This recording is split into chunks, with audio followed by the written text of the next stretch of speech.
ਸਰਦਾਰ ਨਰਿੰਦਰ ਸਿੰਘ ਕਪੂਰ ਦੀ ਪੁਸਤਕ ਅੰਤਰਜਾਤ ਦਾ ਲੇਖ ਹੈ ਕੱਪੜਿਆਂ ਦੇ ਅੰਦਰ ਬਾਹਰ। ਸਮੁੱਚੇ ਜੀਵ ਜੰਤੂ ਜਗਤ ਵਿੱਚ ਨੰਗੇ ਹੋਣ 'ਤੇ ਕੇਵਲ ਮਨੁੱਖ ਹੈ ਜਿਸ ਨੂੰ ਸ਼ਰਮ ਆਉਂਦੀ ਹੈ ਅਤੇ ਆਉਣੀ ਚਾਹੀਦੀ ਵੀ ਹੈ। ਮਨੁੱਖ ਤੋਂ ਸਿਵਾਏ ਸਮੁੱਚਾ ਜੀਵ ਜੰਤੂ ਜਗਤ ਨੰਗਾ ਹੋਣ ਦੇ ਬਾਵਜੂਦ ਵੀ ਸਾਨੂੰ ਨੰਗਾ ਪ੍ਰਤੀਤ ਨਹੀਂ ਹੁੰਦਾ। ਮਨੁੱਖ ਰੁਤਬੇ ਅਤੇ ਅਹੁਦੇ ਦੀ ਨਿਰੰਤਰ ਦੌੜ ਵਿੱਚ ਰੁੱਝਿਆ ਰਹਿੰਦਾ ਹੈ। ਨੰਗੇ ਵਿਅਕਤੀ ਤੋਂ ਉਹਦੇ ਰੁਤਬੇ ਜਾਂ ਅਹੁਦੇ ਦਾ ਅਨੁਮਾਨ ਨਹੀਂ ਲਾਇਆ ਜਾ ਸਕਦਾ। ਕੱਪੜੇ ਇਹ ਅਨੁਮਾਨ ਲਾਉਣ ਵਿੱਚ ਸਾਡੀ ਸਹਾਇਤਾ ਕਰਦੇ ਹਨ। ਸਾਰੀ ਕੁਦਰਤ ਵਿੱਚ ਕੇਵਲ ਮਨੁੱਖ ਨੂੰ ਆਪਣੇ ਸੋਹਣੇ ਹੋਣ ਦਾ ਭਰਮ ਅਤੇ ਆਪਣੇ ਕੋਝੇ ਹੋਣ ਦਾ ਤੌਖਲਾ ਹੁੰਦਾ ਹੈ। ਕੱਪੜੇ ਉਹਦੇ ਤੌਖਲੇ ਨੂੰ ਲੁਕਾਉਣ ਅਤੇ ਉਹਦੇ ਭਰਮ ਨੂੰ ਵਧਾਉਣ ਦਾ ਕਾਰਜ ਕਰਦੇ ਹਨ। ਮਨੁੱਖ ਕੋਲ ਜੇਕਰ ਕੁਝ ਆਪਣਾ ਹੈ ਤਾਂ ਉਹ ਉਹਦਾ ਕੇਵਲ ਸਰੀਰ ਹੈ, ਜਿਸ ਨੂੰ ਉਹ ਕੱਪੜਿਆਂ ਵਿੱਚ ਲੁਕਾਉਣ, ਪ੍ਰਗਟਾਉਣ ਅਤੇ ਸ਼ਿੰਗਾਰਨ ਵਿੱਚ ਜੀਵਨ ਭਰ ਰੁੱਝਿਆ ਰਹਿੰਦਾ ਹੈ। ਆਪਣੇ ਜਿਸਮ ਤੋਂ ਬਾਹਰ ਆ ਕੇ ਬੋਲਣਾ ਮਨ੍ਹਾ ਹੈ ਅਤੇ ਆਪਣੇ ਕੱਪੜਿਆਂ ਨੂੰ ਤਿਆਗ ਕੇ ਰਹਿਣ ਦੀ ਆਗਿਆ ਨਹੀਂ। ਸਮਾਜ ਸਾਨੂੰ ਕੱਪੜੇ ਪਹਿਨਣ ਲਈ ਪ੍ਰੇਰਦਾ ਹੈ। ਅਜੋਕਾ ਮਨੁੱਖ ਉਹਨਾਂ ਤੋਂ ਡਰਦਾ ਹੈ ਜਿਹੜੇ ਉਸ ਨੂੰ ਨੰਗਾ ਕਰ ਦੇਣ ਦੀ ਸਮਰੱਥਾ ਰੱਖਦੇ ਹਨ। ਕੱਜਣ ਦੀ ਸੱਭਿਅਤਾ ਤਨ ਤੱਕ ਸੀਮਤ ਹੈ, ਮਨ ਹਾਲੇ ਵੀ ਨੰਗਾ ਹੈ। ਝੂਠ ਨੂੰ ਕਈ ਪਰਦੇ ਪਾਉਣੇ ਪੈਂਦੇ ਹਨ, ਸੱਚ ਸਦਾ ਨੰਗਾ ਹੋ ਕੇ ਨੱਚਦਾ ਹੈ। ਕੱਪੜਿਆਂ ਅੰਦਰ ਅਸੀਂ ਸਾਰੇ ਨੰਗੇ ਹਾਂ। ਅਸੀਂ ਸਾਰੇ ਕੱਪੜਿਆਂ ਦੇ ਓਹਲੇ ਵਿੱਚ ਰਹਿੰਦੇ ਹਾਂ। ਸਾਡੇ ਅਤੇ ਦੂਜਿਆਂ ਵਿਚਕਾਰ ਕੱਪੜਿਆਂ ਦੀਆਂ ਕੰਧਾਂ ਹਨ। ਬਹੁਤ ਘੱਟ ਲੋਕ ਹੁੰਦੇ ਹਨ ਜਿਨ੍ਹਾਂ ਕੋਲ ਸਮੇਂ ਦੇ ਮੇਚ ਦੀ ਸੋਚ ਹੁੰਦੀ ਹੈ ਜਾਂ ਜਿਨ੍ਹਾਂ ਨੇ ਆਪਣੇ ਮੇਚ ਦੇ ਕੱਪੜੇ ਪਹਿਨੇ ਹੁੰਦੇ ਹਨ। ਕਾਲੇ ਕੱਪੜੇ 'ਤੇ ਕੋਈ ਰੰਗ ਨਹੀਂ ਚੜ੍ਹਦਾ। ਜਿਵੇਂ ਸਰਕਾਰ ਦੇ ਸਿਰ ਉੱਤੇ ਕੋਈ ਜੂੰ ਨਹੀਂ ਸਰਕਦੀ, ਜਿਵੇਂ ਛੱਤ ਦੀ ਢਲਾਣ ਮੀਂਹ ਕਣੀ ਦੇ ਅਨੁਸਾਰ ਹੁੰਦੀ ਹੈ, ਇਵੇਂ ਲਿਬਾਸ ਪੌਣ ਪਾਣੀ ਅਨੁਸਾਰ ਬਦਲਦਾ ਅਤੇ ਭਾਰਾ ਹਲਕਾ ਹੁੰਦਾ ਰਹਿੰਦਾ ਹੈ। ਸੂਰਜ ਸਾਡੇ ਪਹਿਰਾਵੇ ਨੂੰ ਨਿਰਧਾਰਿਤ ਕਰਦਾ ਹੈ।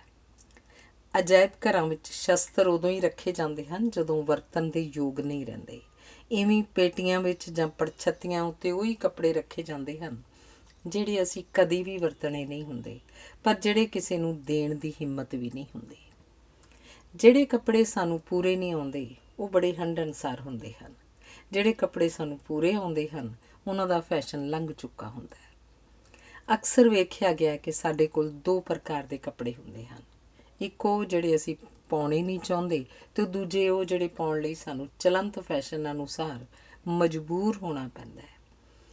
ਅਕਸਰ ਇਹ ਵੀ ਵੇਖਿਆ ਗਿਆ ਕਿ ਆਪਣੇ ਕੱਪੜਿਆਂ ਵਿੱਚ ਅਸੀਂ ਲਗਭਗ 20% ਕੱਪੜੇ ਹੀ ਪਹਿਨਦੇ ਹਾਂ ਅਤੇ ਬਾਕੀ ਦੇ ਲਗਭਗ 80% ਕੱਪੜੇ ਸਾਂਭੇ ਹੀ ਜਾਂਦੇ ਹਨ।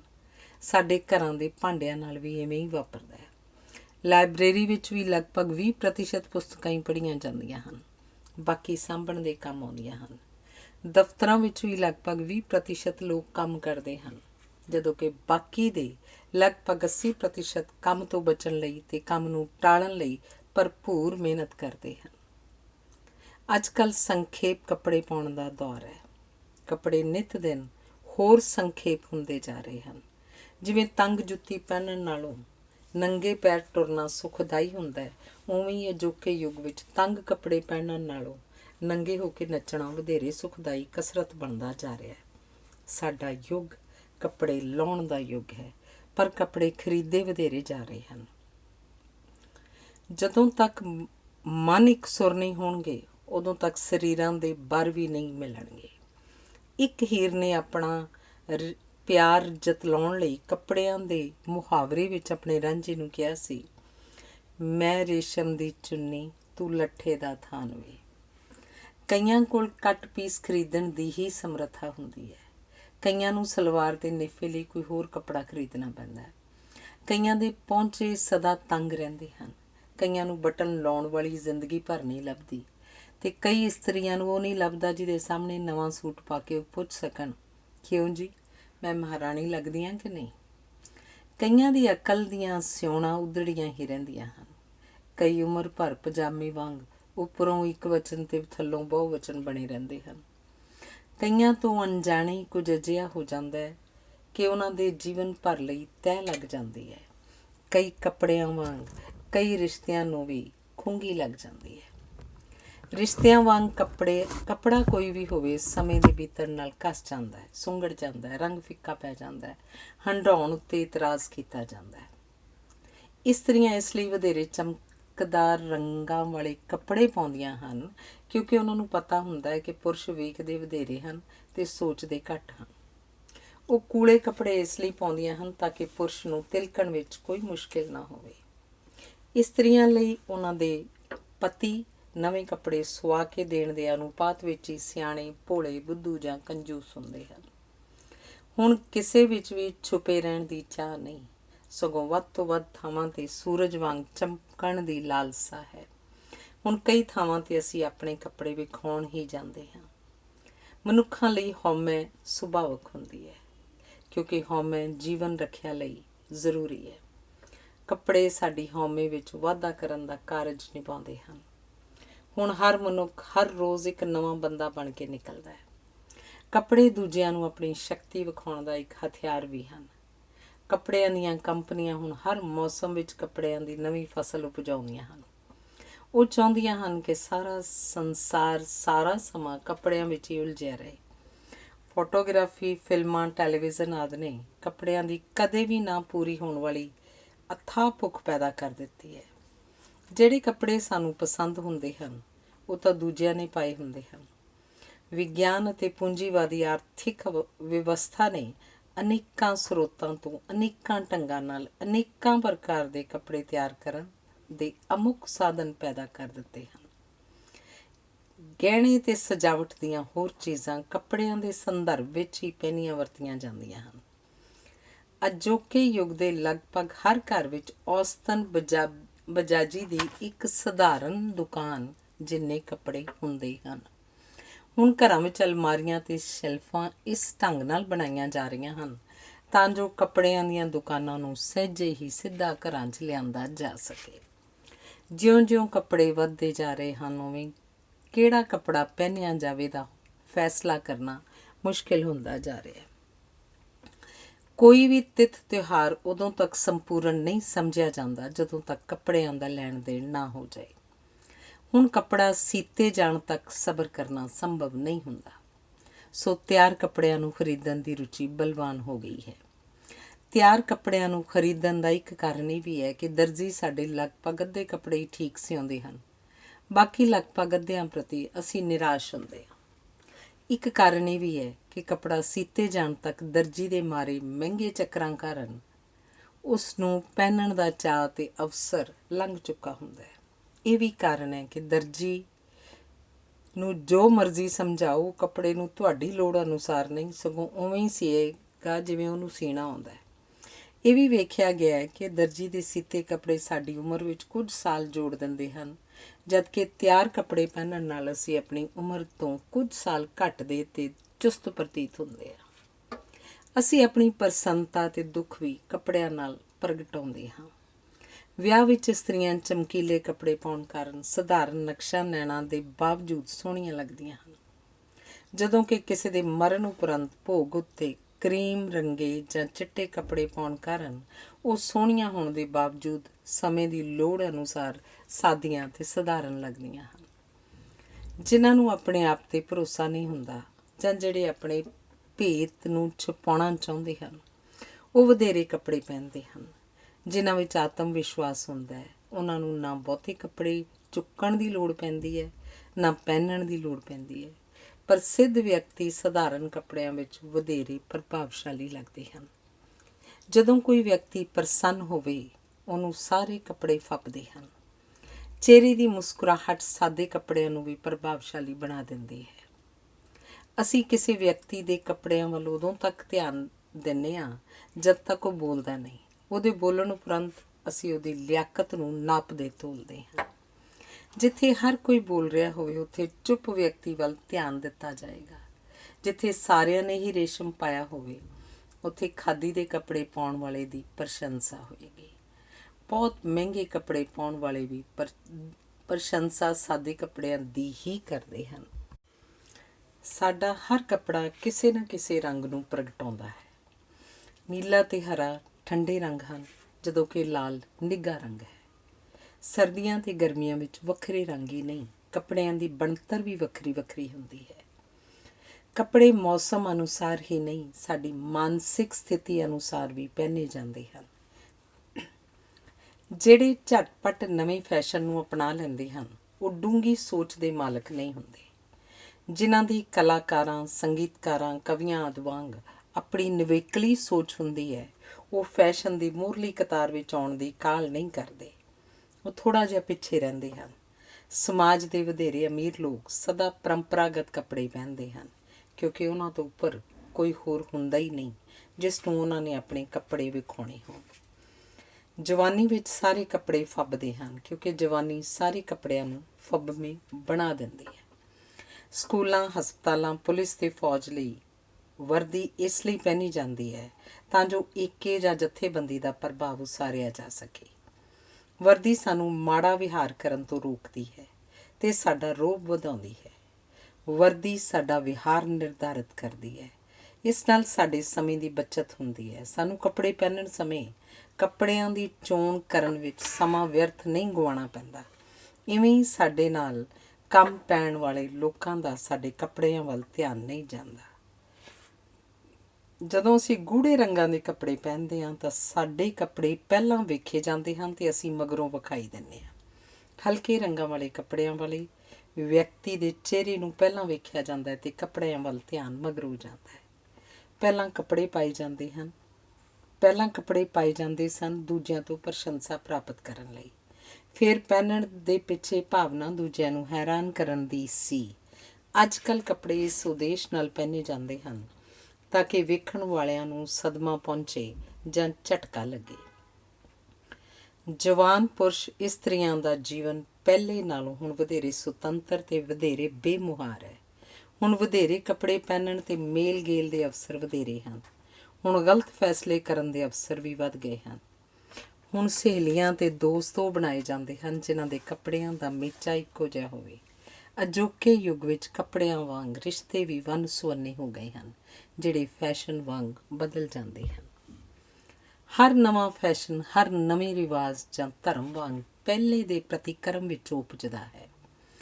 ਪਹਿਲਾਂ ਇਸਤਰੀ ਨੂੰ ਉਮਰ ਤੋਂ ਥੱਲੇ ਤੱਕ ਵਧੇਰੇ ਤੋਂ ਵਧੇਰੇ ਕੱਪੜਿਆਂ ਵਿੱਚ ਲੁਕਾਇਆ ਗਿਆ ਸੀ। ਹੁਣ ਉਸ ਨੂੰ ਅਵਸਰ ਮਿਲਿਆ ਕਿ ਉਹ ਸਾਰੇ ਕੱਪੜੇ ਲਾਉਣ ਲਈ ਕਾਹਲੀ ਪਈ ਹੋਈ ਹੈ। ਆਨੰਦ ਸਦਾ ਭੁਲੇਖਿਆਂ 'ਚ ਮਿਲਦਾ ਹੈ। ਜਿਵੇਂ ਮੈਨੂੰ ਭੁਲੇਖਾ ਹੈ ਕਿ ਉਹ ਮੈਨੂੰ ਪਿਆਰ ਕਰਦੀ ਹੈ, ਇਵੇਂ ਉਹਨੂੰ ਇਹ ਭੁਲੇਖਾ ਹੁੰਦਾ ਹੈ ਕਿ ਉਹਨੂੰ ਇਹ ਸੂਟ ਬਹੁਤ ਜੱਚਦਾ ਹੈ।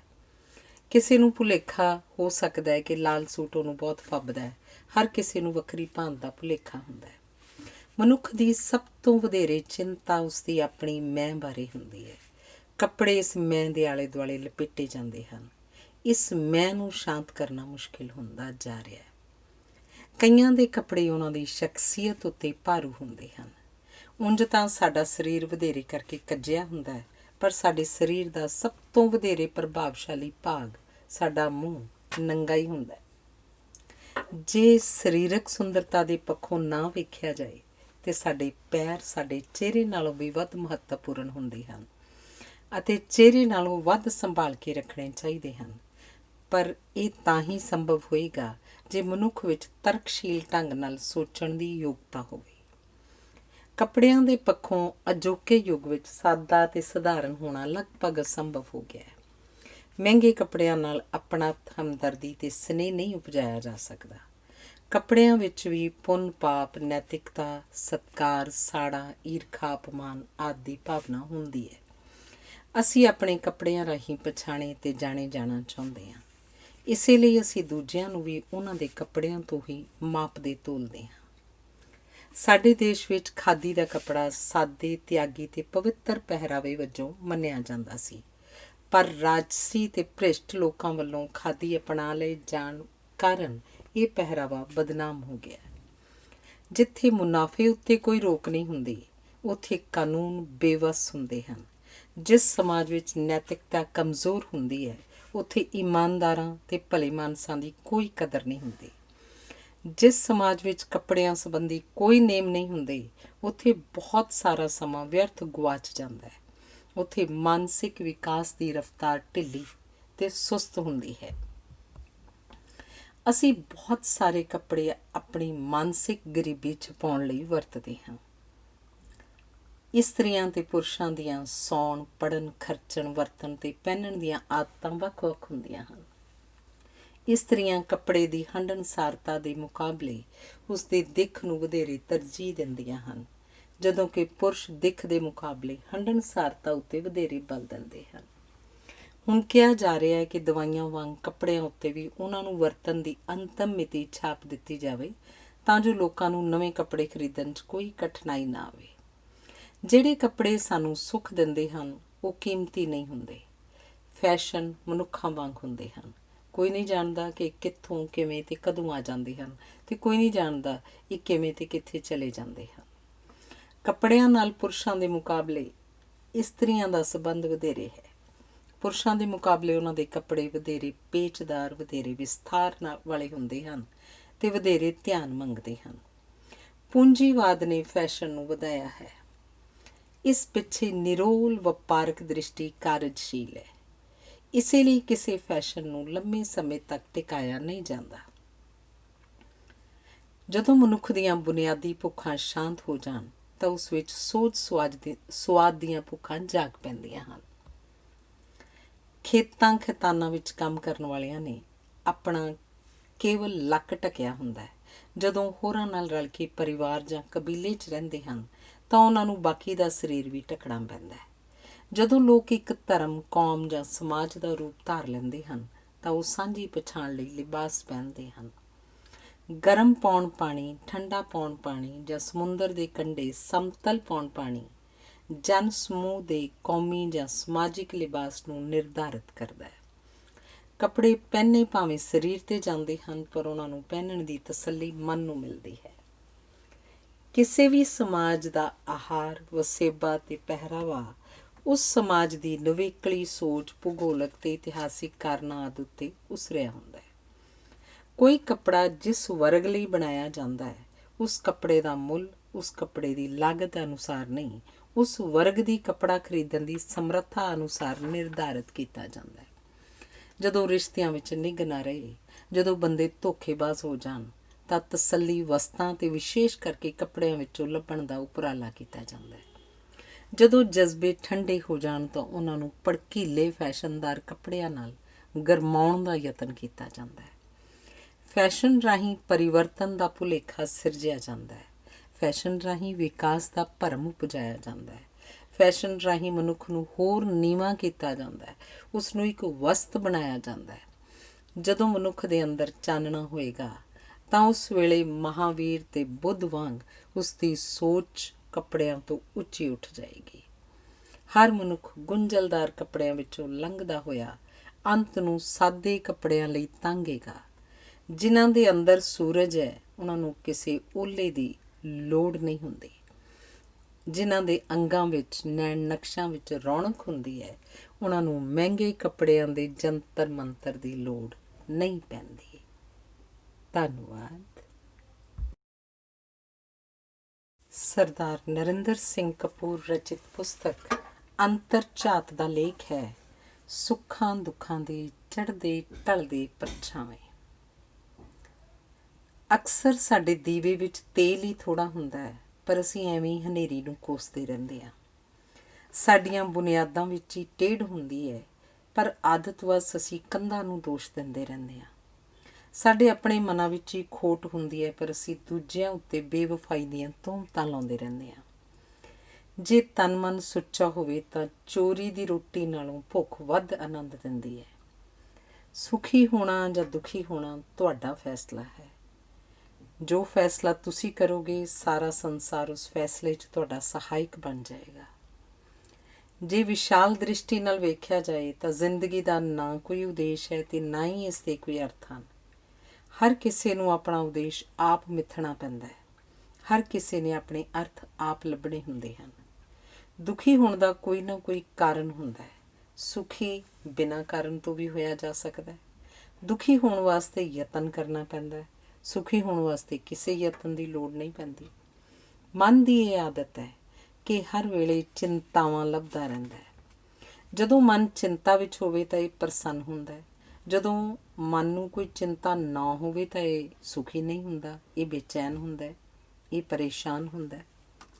ਮਨ ਨੂੰ ਰਿਝਾਈ ਰੱਖਣ ਲਈ ਜਦੋਂ ਆਲੇ ਦੁਆਲੇ ਵਿੱਚ ਚੋਖੀਆਂ ਚਿੰਤਾਵਾਂ, ਸਮੱਸਿਆਵਾਂ ਅਤੇ ਦੁੱਖ ਨਾ ਹੋਣ ਤਾਂ ਮਨ ਦਾ ਇਹ ਸੁਭਾਅ ਹੈ ਕਿ ਆਪਣੇ ਆਪ ਨੂੰ ਰੁਝਾਈ ਰੱਖਣ ਲਈ ਇਹ ਰਾਹ ਜਾਂਦੀਆਂ ਮੁਸੀਬਤਾਂ ਸਹੇੜ ਲੈਂਦਾ ਹੈ। ਚਿੰਤਾਵਾਂ ਅਤੇ ਦੁੱਖ ਉਪਜਾਉਣ ਵਿੱਚ ਸਰੀਰ ਮਨ ਦਾ ਸਾਥ ਦਿੰਦਾ ਹੈ ਅਤੇ ਸਰੀਰ ਮਨ ਦੇ ਚਾਹੇ ਅਨੁਸਾਰ ਚੱਲਦਾ ਹੈ। ਫਸਾਦ, ਲੜਾਈ ਜਾਂ ਜੰਗ ਦੇ ਦੌਰਾਨ ਸਾਡਾ ਸਾਰਾ ਦੇਸ਼ ਅਤੇ ਦੇਸ਼ ਦਾ ਹਰ ਵਿਅਕਤੀ ਖਤਰੇ ਅਤੇ ਚਿੰਤਾਵਾਂ ਵਿੱਚ ਘਿਰਿਆ ਹੋਣ ਕਰਕੇ ਆਪਣੇ ਆਪ ਨੂੰ ਵਿਸ਼ੇਸ਼ ਅਤੇ ਮਹੱਤਵਪੂਰਨ ਸਮਝਦਾ ਹੈ। ਪਰਿਵਾਰ ਅਤੇ ਸਮਾਜ ਵਿੱਚ ਜਿਸ ਵਿਅਕਤੀ ਨੂੰ ਸਭ ਤੋਂ ਵੱਧ ਚਿੰਤਾਵਾਂ ਹੋਣ, ਜਿਸ ਨੇ ਸਭ ਤੋਂ ਵੱਧ ਦੁੱਖ ਸਹੇ ਹੋਣ, ਉਸ ਨੂੰ ਅਸੀਂ ਵਧੇਰੇ ਮਹੱਤਵਪੂਰਨ ਹੀ ਨਹੀਂ ਸਮਝਦੇ, ਉਸ ਦੇ ਵੱਧ ਨੇੜੇ ਹੋਣਾ ਚਾਹੁੰਦੇ ਹਾਂ ਅਤੇ ਉਸ ਨੂੰ ਅਸੀਂ ਸਭ ਤੋਂ ਵੱਧ ਪਿਆਰ ਕਰਦੇ ਹਾਂ। ਜਿਸ ਨੇ ਕੇਵਲ ਸੁੱਖ ਹੀ ਮਾਣੇ ਹੋਣ, ਉਸ ਨੂੰ ਅਸੀਂ ਨਾ ਕੇਵਲ ਘਿਰਨਾ ਅਤੇ ਨਫ਼ਰਤ ਕਰਦੇ ਹਾਂ, ਉਸ ਨੂੰ ਅਸੀਂ ਕਿਸੇ ਪ੍ਰਕਾਰ ਦੇ ਰਿਸ਼ਤੇ ਪੱਖੋਂ ਨਿਕੰਮਾ ਅਤੇ ਨੀਵਾਂ ਵੀ ਸਮਝਦੇ ਹਾਂ। ਜ਼ਿੰਦਗੀ ਨੂੰ ਡੂੰਘਾਈ ਦੁੱਖਾਂ ਤੋਂ ਮਿਲਦੀ ਹੈ। ਅਨੁਭਵ ਦੀ ਅਮੀਰੀ ਅਤੇ ਵਿਸ਼ਾਲਤਾ ਦੁੱਖਾਂ ਤੋਂ ਹੀ ਪ੍ਰਾਪਤ ਹੁੰਦੀ ਹੈ। ਪਰ ਇਸ ਦਾ ਅਰਥ ਇਹ ਨਹੀਂ ਕਿ ਅਸੀਂ ਲੱਤਾਂ ਬਾਹਾਂ ਤੁੜਵਾ ਕੇ ਇਸ ਆਸ ਨਾਲ ਦੁਖੀ ਹੋਈਏ ਕਿ ਇਸ ਨਾਲ ਅਨੁਭਵ ਅਤੇ ਤਜਰਬੇ ਦੇ ਪੱਖੋਂ ਅਸੀਂ ਅਮੀਰ ਅਤੇ ਵਿਸ਼ਾਲ ਹੋ ਜਾਵਾਂਗੇ। ਜ਼ਿੰਦਗੀ ਦਾ ਢੰਗ, ਤਰੀਕਾ ਹੀ ਅਜਿਹਾ ਹੈ ਕਿ ਇਸ ਵਿੱਚ ਦੁੱਖ ਵਧੇਰੇ ਅਤੇ ਸੁੱਖ ਘੱਟ ਹਨ। ਸਮੁੱਚੇ ਸਮਾਜ ਦੀ ਉਸਾਰੀ ਦਾ ਮੁੱਖ ਉਦੇਸ਼ ਸੁੱਖਾਂ ਦੀ ਪ੍ਰਾਪਤੀ ਨਹੀਂ, ਸਗੋਂ ਦੁੱਖਾਂ ਨੂੰ ਖਿੜੇ ਮੱਥੇ ਸਹਾਰਨ ਦੀ ਸਮਰੱਥਾ ਉਪਜਾਉਣਾ ਹੈ। ਜੀਵਨ ਦੀ ਸਮੁੱਚੀ ਸਿੱਖਿਆ ਅਤੇ ਤਿਆਰੀ ਸਮੱਸਿਆਵਾਂ, ਮੁਸੀਬਤਾਂ, ਹਾਰਾਂ, ਅਸਫਲਤਾਵਾਂ ਅਤੇ ਵਿਛੋੜਿਆਂ ਨੂੰ ਬਰਦਾਸ਼ਤ ਕਰਨ ਦੀ ਯੋਗਤਾ ਨੂੰ ਉਸਾਰਨ ਲਈ ਹੁੰਦੀ ਹੈ। ਇਹ ਸੰਭਵ ਨਹੀਂ ਕਿ ਤੁਸੀਂ ਦੁੱਖਾਂ ਤੋਂ ਬਚ ਕੇ ਭਰਪੂਰ ਜੀਵਨ ਜਿਉ ਸਕੋ। ਇਹ ਕਿਵੇਂ ਸੰਭਵ ਹੋ ਸਕਦਾ ਹੈ ਕਿ ਤੁਸੀਂ ਮੁਹੱਬਤ ਵੀ ਕਰੀ ਜਾਓ ਅਤੇ ਤੁਹਾਡਾ ਦਿਲ ਵੀ ਸਬੂਤਾ ਰਹੇ। ਕਲਪ ਰਹੇ ਸੰਸਾਰ ਤੋਂ ਸੁੱਖ ਦੀ ਮੰਗ ਅਤੇ ਸ਼ਾਂਤੀ ਦੀ ਇੱਛਾ ਕਰਨੀ ਉਚਿਤ ਨਹੀਂ। ਇਸ ਸੰਸਾਰ ਤੋਂ ਪਰੇਸ਼ਾਨੀਆਂ ਅਤੇ ਦੁੱਖ ਹੀ ਝੋਲੀ ਪੈਣਗੇ ਅਤੇ ਪੈਂਦੇ ਹਨ। ਜ਼ਿੰਦਗੀ 'ਚ ਤੁਸੀਂ ਜੋ ਕੁਝ ਬਣਦੇ ਹੋ, ਉਹ ਜੋ ਕੁਝ ਤੁਸੀਂ ਬਣਾਉਂਦੇ ਹੋ ਉਸ ਨਾਲ ਵਧੇਰੇ ਮਹੱਤਵਪੂਰਨ ਹੁੰਦਾ ਹੈ। ਸੁੱਖ ਇਸ ਵਿੱਚ ਨਹੀਂ ਕਿ ਤੁਸੀਂ ਕੀ ਹੋ, ਤੁਹਾਡਾ ਅਹੁਦਾ ਕੀ ਹੈ, ਤੁਹਾਡੇ ਕੋਲ ਕਿੰਨੀ ਜਾਇਦਾਦ ਹੈ, ਸਗੋਂ ਸੁੱਖ ਜਾਂ ਦੁੱਖ ਇਸ ਵਿੱਚ ਹੈ ਕਿ ਇਹਨਾਂ ਪ੍ਰਤੀ ਤੁਹਾਡਾ ਦ੍ਰਿਸ਼ਟੀਕੋਣ ਕੀ ਹੈ। ਸੁੱਖ ਜਾਂ ਦੁੱਖ ਆਪਣੇ ਆਪ ਵਿੱਚ ਕੁਝ ਵੀ ਨਹੀਂ ਹਨ।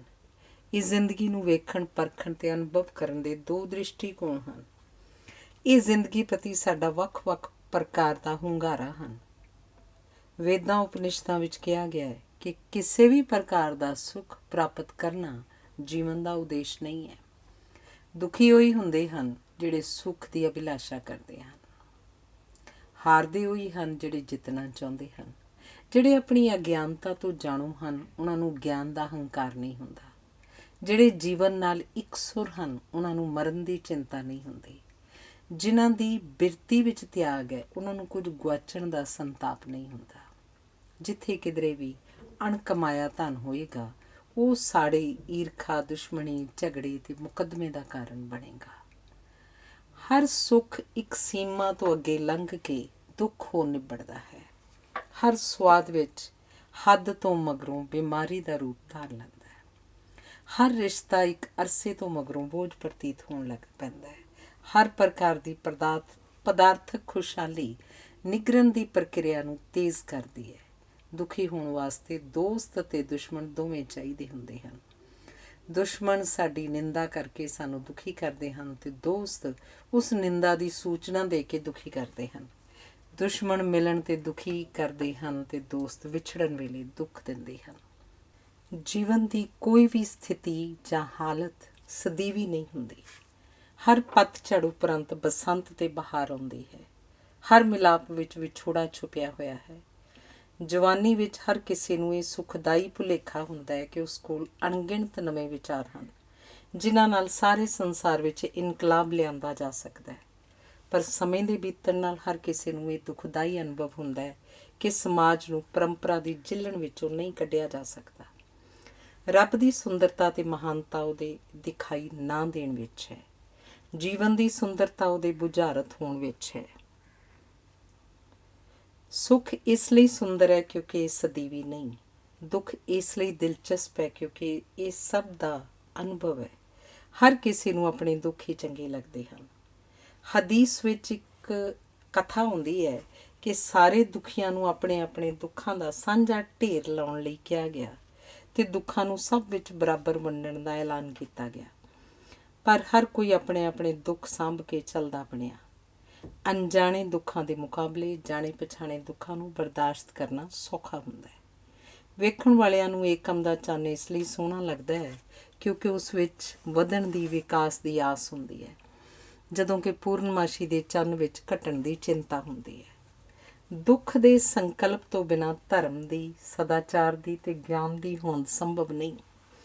ਮਨੁੱਖ ਦਾ ਸਮੁੱਚਾ ਮਾਨਸਿਕ ਵਿਕਾਸ ਜੀਵਨ ਦੇ ਦੁੱਖਾਂ ਅਤੇ ਕਲੇਸ਼ਾਂ ਨੂੰ ਸੁਲਝਾਉਣ ਦੇ ਯਤਨ ਵਿੱਚੋਂ ਹੀ ਸੰਭਵ ਹੋਇਆ ਹੈ। ਹਰ ਵਿਅਕਤੀ ਨੂੰ ਕਿਸੇ ਨਾ ਕਿਸੇ ਗੱਲ ਦਾ ਮਾਣ ਹੁੰਦਾ ਹੈ ਅਤੇ ਕਿਸੇ ਨਾ ਕਿਸੇ ਗੱਲ ਦਾ ਪਛਤਾਵਾ ਵੀ ਹੁੰਦਾ ਹੈ। ਪ੍ਰੇਮ ਦੀ ਘੜੀ ਵਿੱਚ ਦੁੱਖ ਭੁੱਲ ਜਾਂਦੇ ਹਨ। ਪ੍ਰੇਮ ਦੀ ਅਣਹੋਂਦ ਕਾਰਨ ਹੀ ਅਸੀਂ ਦੁਖੀ ਹੁੰਦੇ ਹਾਂ। ਸੱਚੇ ਪ੍ਰੇਮ ਦਾ ਅੰਤ ਸੁਖਾਵਾਂ ਨਹੀਂ ਹੁੰਦਾ, ਪਰ ਸੱਚੇ ਪ੍ਰੇਮ ਦਾ ਅੰਤ ਵੀ ਤਾਂ ਨਹੀਂ ਹੁੰਦਾ।